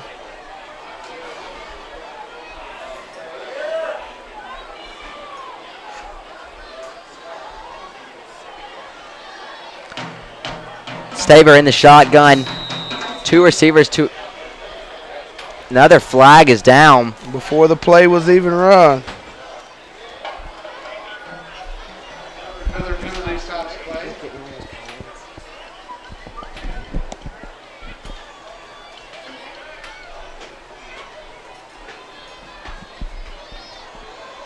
And that penalty will be waved off.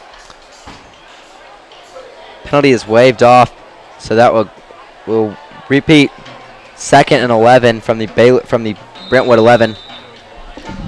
I don't know what they did. I don't know. They threw a flag and then flag down, but then it was just woven off. So,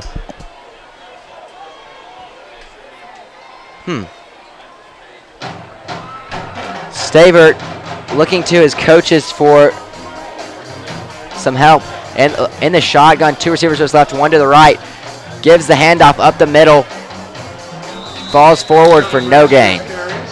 Yeah, that was just the inside run, and I think back down deep in this territory, it looks like Brentwood is content with running the ball and punting it and running this clock, and and they feel good about the position that they're in right now. But hopefully our guys can deliver up a stop and get the ball back, and hopefully the offense can at least get the ball back and get a drive and score some points against this Brentwood defense. This offense, when we get the ball back, is going to have to move with a lot of urgency. So Brentwood comes with the pass. Staver gets the dump pass over the right side, and the Brentwood receiver hurdles Landry Taylor, but is got his balls down, but he does get the first down for Brentwood. Yeah, that was just a good check down to the running back, and and he picked up the first down. That's all they were trying to do, is just move the chains.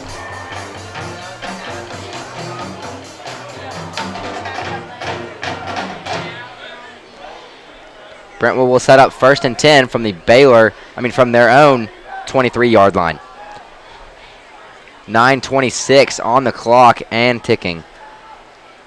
Staver takes the snap, fakes the handoff over to the left, keeps it for himself, going up the right side, and falls for a gain of about 1. Yeah, that's just Baylor showed a blitz look and backed out of it, and Staver read the option and kept it, and Baylor's defense responded well for about a 2-yard gain.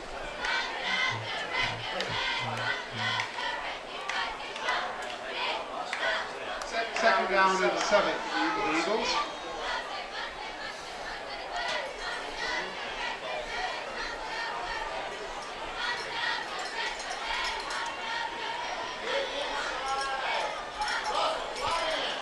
Staver once again going to the sideline for assistance.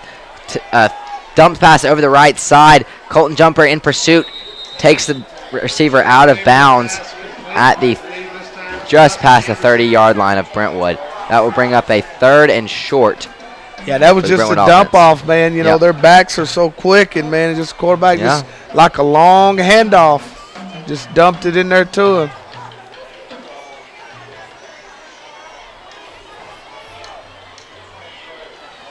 Referees are huddled again. I don't know if there was a penalty off. I saw Jalen got tangled up with somebody.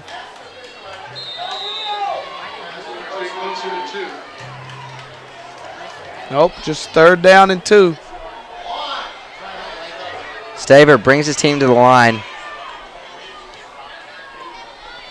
Just killing the clock. It's not even moving right now.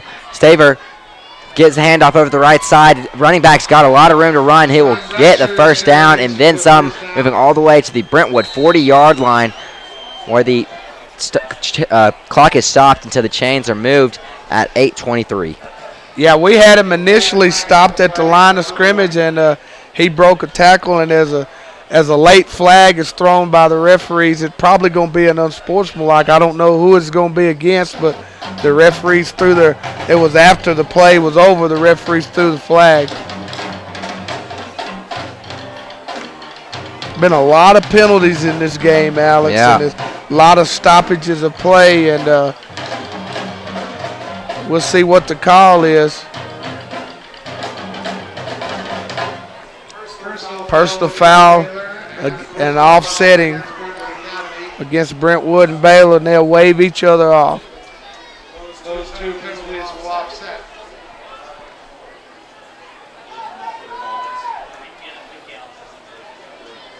Meanwhile, the play went for a first down for Brentwood Academy. So they will have it 1st and 10, just inside their own 40.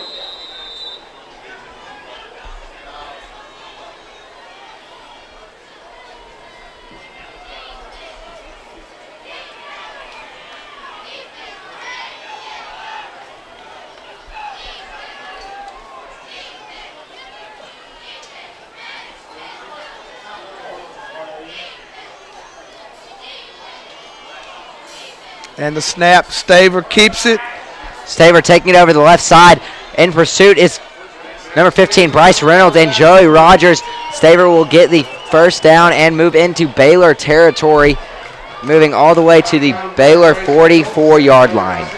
Yeah, you know, he just kept it, you know, and he's running the ball outside and, you know, just, you know, and keeping it on the option read. And, you know, he's got a huge chunk of yardage on that play.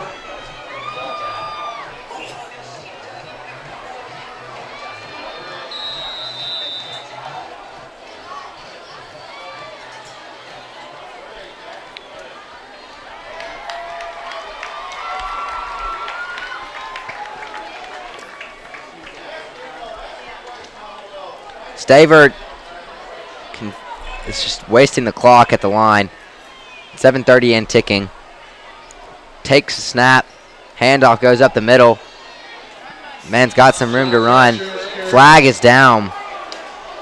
It's either going to be a face mask or a holding. Yeah. I don't know which one it is, but yeah, look, you know, we had him by the shirt, but they may. Well, it looks like he.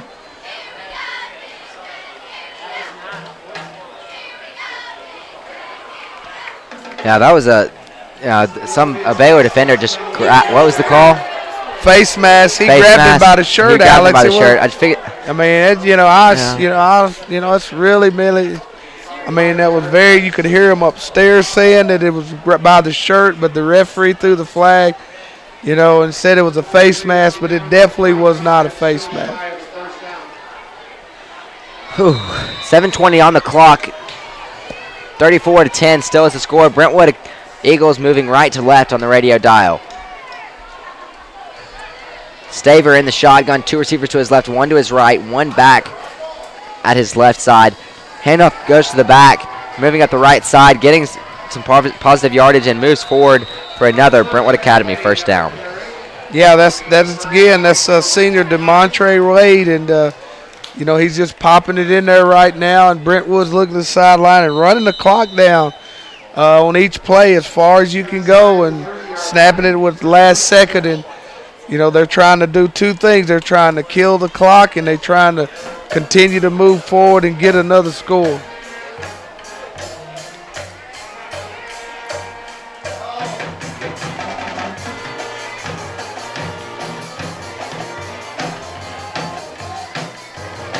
Brentwood gives the handoff up the middle, going for stopped up quick at the Baylor line after a gain of about 4.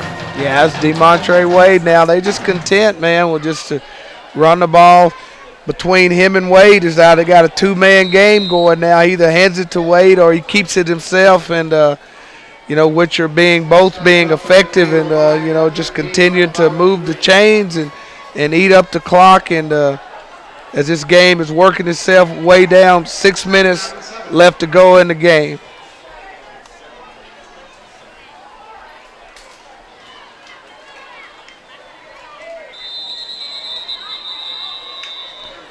Play is called dead.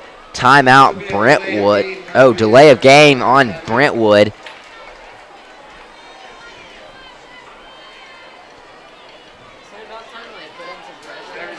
That will bring Brentwood back another 5 yards. And Daryl, this possession has just killed the clock. I mean, Yeah. they started the possession with, I think it was 11:56. We got 1 play in this 4th quarter, and the clock is now down to 5:40. I mean, what a strategic drive for Brentwood. This is really just the perfect drive that they could ask for right now. Even if they don't get any points out of it, Right. I mean, they basically put this game in the books. They have. They definitely have. And, you know, they've definitely run the clock down, and that was their purpose. And, you know, and they're content, like I said, they content with the way this game is gone and content just to continue to run the football. Staver keeps it for himself and takes it over the right sideline, getting knocked out of bounds at the Baylor 25-yard line, where we'll bring up 3rd and 5. Yeah, he's playing a 2-man game. Yeah. Staver, Wade, Staver, Wade, Wade, Staver, Wade, Staver, you know, and the clocks continue. Well, he ran out of bounds that time, and it's going to put it at a 3rd down and 5.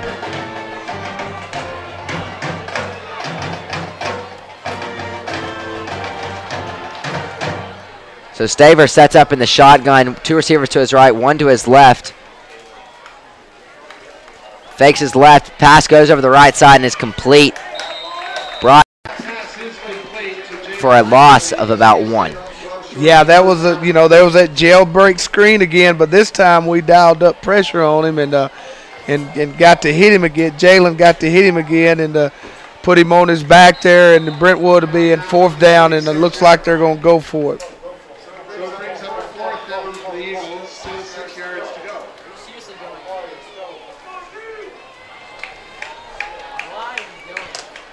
4th and 6 for the Eagles. Staver comes to the line in the shotgun. 2 receivers to his right, 1 to his left. Drops back for the pass. Fade route over the right side. Goes up and is incomplete. So Baylor will take over at their own 26-yard line with 4:48 left on the clock. 24-point deficit. It's a pretty big deficit, but these boys aren't going to give up out here, and they're going to fight till the clock comes out. Yeah, Brentwood, they like you said, they accomplished their mission. Even though you said it, even though they didn't get any points, Alex, they ate this whole quarter about up, and now if you're Baylor, you want to drive down the football field, and on this last possession, if it is your last, just come up with something positive and hope at the end you'll get a score down here. Yeah. O'Connor comes in, pass goes deep down the left side, attempted for Reggie Upshaw, but is intercepted by number 7, Jalen Ramsey. What a night for him tonight. Reggie Upshaw is down on the left sideline.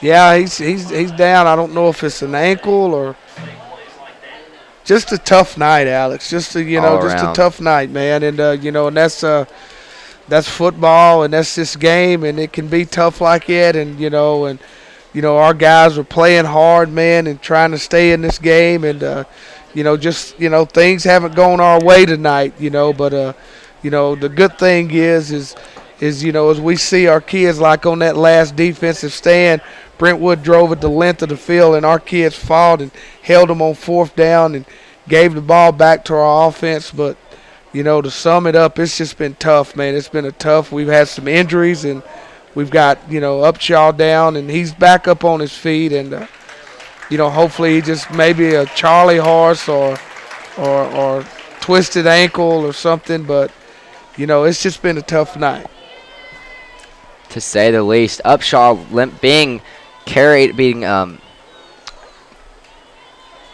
helped off the field by 2 trainers on each arm, is the 3rd player of the night to go down for the Red Raiders. It was Jeffrey Bowens. His right knee was hurt. Then Blake Lane came out of the game.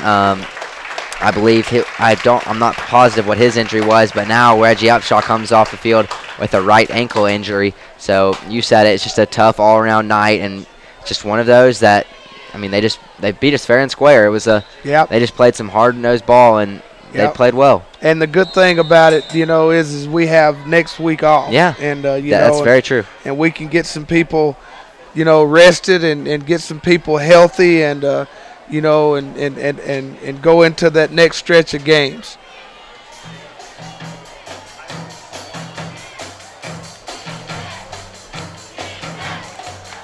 Staver gives the handoff up the middle and falls forward for about a 2-yard gain. Bring up. Is that backup in now? Is that still Staver? I think is that.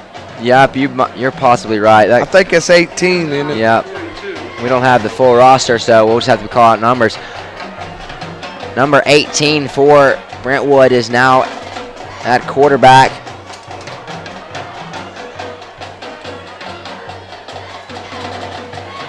Yeah, Brentwood's getting some of his young kids into the game with 4 minutes, 3 minutes, and 59 seconds left. Staver, number 18 takes it for himself up the middle and drives the pile forward.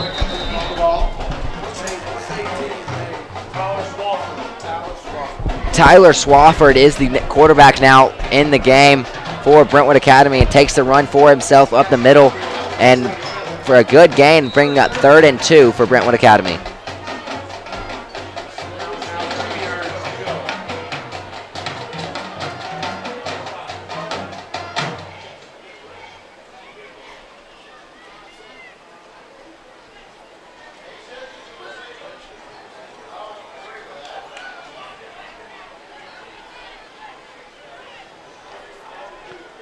Snap is back.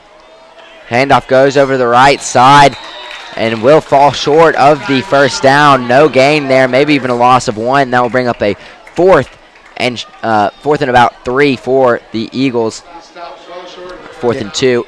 Yeah, that was a good play. Yeah. That was a good defensive play there, Alex. You know, that put the Eagles in 4th down and looked like they're going to go for it. 4th down. I tell you what I bet they're going to do. I bet they're going to run the clock down and then punt it. Maybe take a penalty and punt it.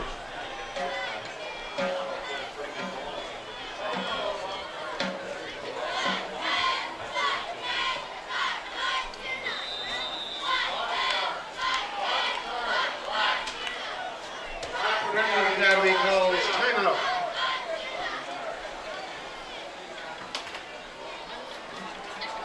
Yeah, it looks like they got a new unit. They called timeout, but they did call timeout and didn't take the penalty. So you know. Yeah. But it looks like, I don't know. It looks like they may punt it.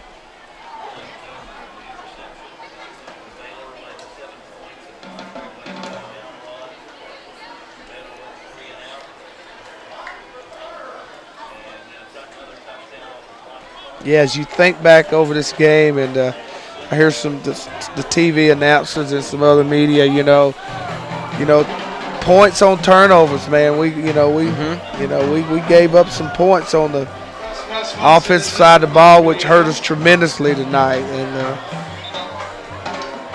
Landry Taylor and Mike Davis are back to receive. Brentwood's in punt Brentwood formation. will punt the ball away. Back to return, Mike Davis and Landry Taylor at the Baylor 22-yard line. Snap is back, punt is away. It's a good punt. Landry Taylor will return it from the 20. Getting a good return off. He's got some good yards. He's still on his feet. He's still moving. He could. He may He's go. still going 30. He may 25, go. 20, Go, 15, Landry. 10, Go, Landry. 5, 0. Touchdown. Come on. Touchdown. Touchdown, Red Raiders. Yes, indeed.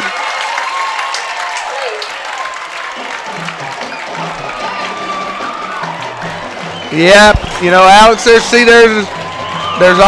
always light at the end of the tunnel, and then, you know, and that's positive right there. And you know, and what a great return by the special teams. You know, it was a great punt and a really great catch by, you know, Landry, and then the return team did a tremendous job setting up the wall, and Landry did the rest, taking it about 80 yards for the score. All right, we got the extra point blocked, and you know, that still leaves Raphael 9 for 9 on field goals, but Yeah, two missed extra points, a missed extra points and a blocked extra point. So he's still having an incredible season, though. He's an incredible kicker, and I mean, you can't blame that on him. It's a blocked punt, so yeah. I mean, got to believe that it would have gone in had it not been blocked. He's only actually missed one this season. So 2:03 left on the clock. 34-16 now is the score. Brentwood over your Red Raiders here at Heywood Stadium. We might see an onside kick on this one, Alex. Might see an onside kick.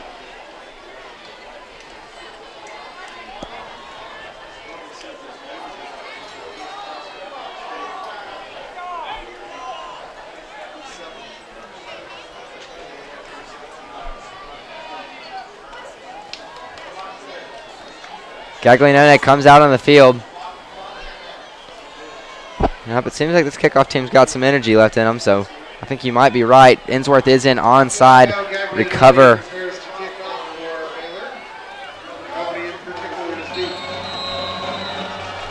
Here it comes.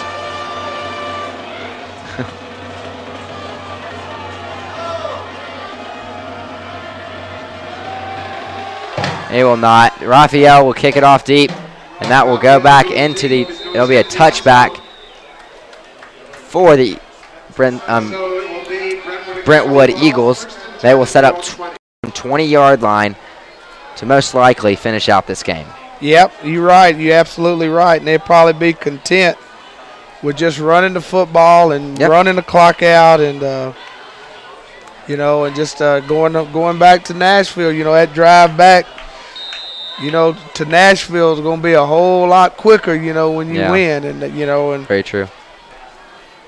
Yeah, I think they might have to get one first down to seal this thing up on offense, but this game is definitely over here. Swafford in at quarterback.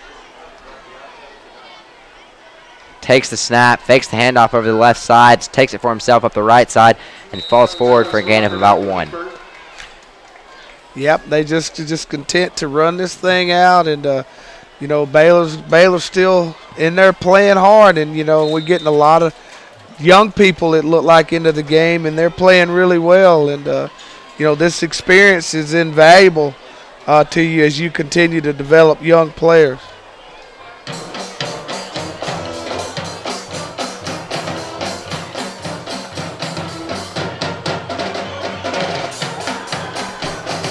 Swafford at quarterback, hands it off up the right side, and the running back falls forward for another gain of about 3. 1:15 on the clock and ticking as this one continues to roll down. Yep.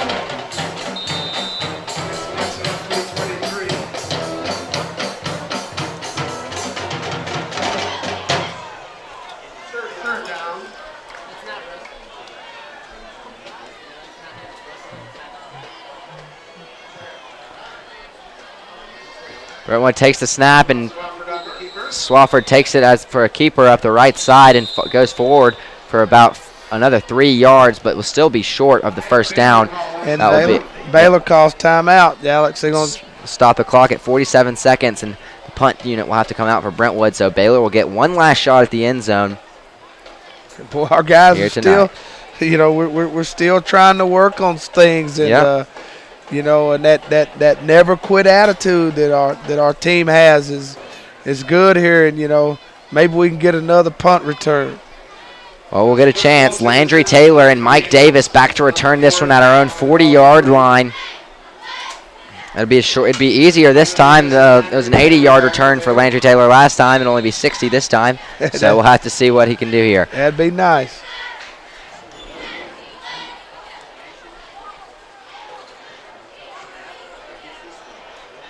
Punt is up, and it bounces at the 38 and gets a Baylor bounce. Be downed at the Baylor 44-yard line. Well, Baylor will take over 1st and 10. And I'm thinking as I look down on the field, they're loading up Mr. Upshaw up on the golf cart, and he looked like he's got an ankle problem. They may take him and get him checked out, and you know, we had some kids nicked and banged up tonight, and you know, like I say, we'll have a week off, and hopefully we can get some kids well in that time.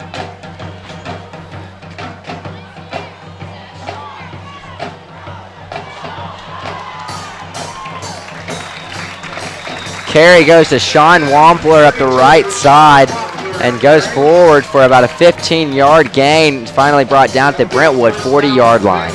Yeah, that was a nice run by Sean, and you know, and that was just a hard run, and our kids are still battling in here.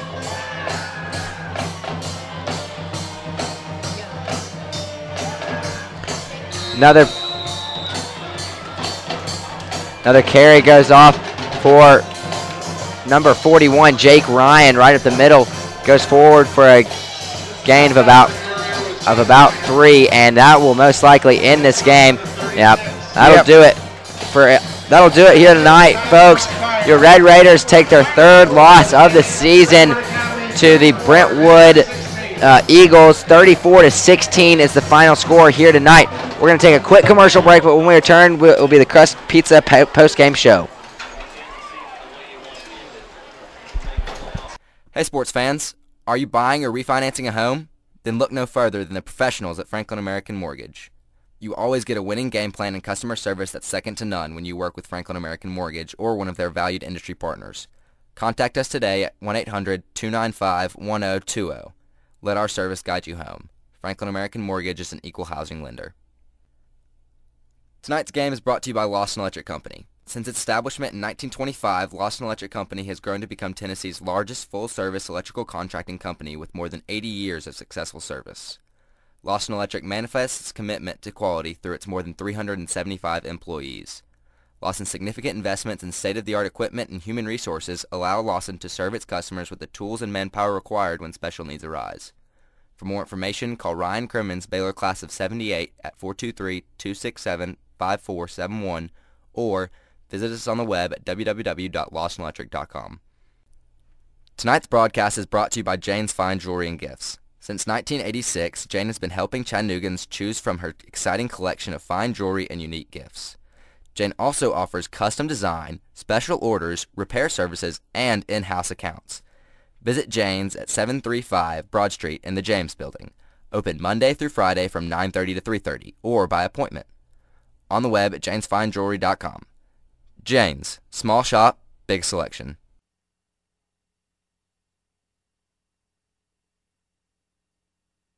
Tonight's broadcast is brought to you by Jane's Fine Jewelry and Gifts at 735 Broad Street, downtown. Visit Jane's Monday through Friday from 9:30 to 3:30 or on the web at janesfinejewelry.com. Stop by to see Jane's eye-catching rings, bracelets, earrings, and necklaces. Jane's also specializes in unique gifts and custom work. Your outdated pieces can be redesigned for a one-of-a-kind new look. Jane's, small shop, big selection. At Baylor, going the distance is a commitment that can bring a team a championship. At Kelly Quality Pre-Owned, going the distance means standing behind our pre-owned vehicles with a money-back guarantee. Yep, a money-back guarantee. When you buy a quality-owned Kelly car, you also get a free first oil change, concierge and shuttle service, and free peace of mind. Our fair value market pricing saves you money. Our money-back guarantee lets you buy with total confidence. 153 at Shallowford and Riverfront at MLK. Whitney. Welcome back, Red Raider fans, to Heywood Stadium, where your Red Raiders fall for the third time this season to the Brentwood Eagles here tonight. 34-16 is your final score. Darryl, it was a tough game. It was just a drawn-out, tough process, and it was just a tough game to watch. A lot of injuries, a lot of penalties, and a lot of turnovers. It was not one of our best games of the year, but you said it earlier, it's such a positive that we have our off week next week. We're going to take some time, get those players that had to come out of the game, give them time to rest, get them healthy, come back. We've got Columbia Central next on the schedule. We're going to Columbia Central. That'll be an interesting game. So I'm just very glad that we have our off game after a tough loss like this. Yeah, you know that's the great thing about having an off week after a game like this, man. A very physical game against a very formidable opponent in Brentwood Academy. I mean, they're the Brentwood Academy and have won 11 or 12 state championships, man. Their reputation there, they've got big-time college football players all across the field. And, it was just a tough night for us. But, games like this, help your kids build character and to realize, the things that you need to work on. And, we've got a lot that we need to accomplish between now and, and that next week. And we'll just get better. We'll keep getting better as a football team. And that's what I'm sure the coaches will tell the kids. Guys, we'll use this time and we'll get some kids well and we'll just get better because our kids are fighters and, and we're going to move forward. And, it's a tough night tonight, but the sun will come up tomorrow and we'll hold our head up high and we'll keep fighting. I guarantee you that. No doubt about it, Darryl. Folks, we want to remind you that tonight's post-game show is brought to you by Crust Pizza. Has all that cheering made you hungry? Then stop by either downtown on South Broad Street or right down Signal Mountain Road in Red Bank for a post-game bite. Crust offers a variety of cracker-thin, crust-style pizzas along with an array of fresh salads and delicious pasta dishes, and the most affordable beer list in town. Open until 11 p.m., Crust is the perfect post-game venue for Raider fans, both young and old. Darryl, another part of this Crust post-game show that we like to implement every game is the Darryl White Athletic Training Tough Player of the Game. The Darryl White Tough Player of the Game is brought to you by Darryl White Athletic Training. If you want to develop your athletic ability or don't have athletic ability and would like to develop it, call Daryl White Athletic Training, where first we sacrifice, then we excel. Call 423-838-0054. Daryl, even though it was a tough game, there was some shining moments for some select players. Who gets it tonight? Yeah, it's got to be George Porter. And, against an opponent like this, George gains 148 yards, and he averaged 11 yards per carry. And right out of the outset of the game, George was running the ball hard and carrying guys. And just, George really came to play tonight and, continue to see that steady progression with George. And definitely tonight, with his effort tonight of 148 yards and averaging 11 yards per play, per carry, George Porter definitely gets the Daryl White Tough Player of the game. Congratulations to running back number 29, George Porter, who gets the Daryl White Tough Player of the game. Tonight's game versus the Brentwood Eagles. Special thanks to the folks at Sign Solutions in Ray County for doing all of BBN's printing needs. Also want to wish a very special happy birthday to Coach Massey's grandfather, 100th birthday tonight. But until 2 weeks from now, that will do us here tonight at the Baylor Broadcasting Network. Until next time, good night. Peace.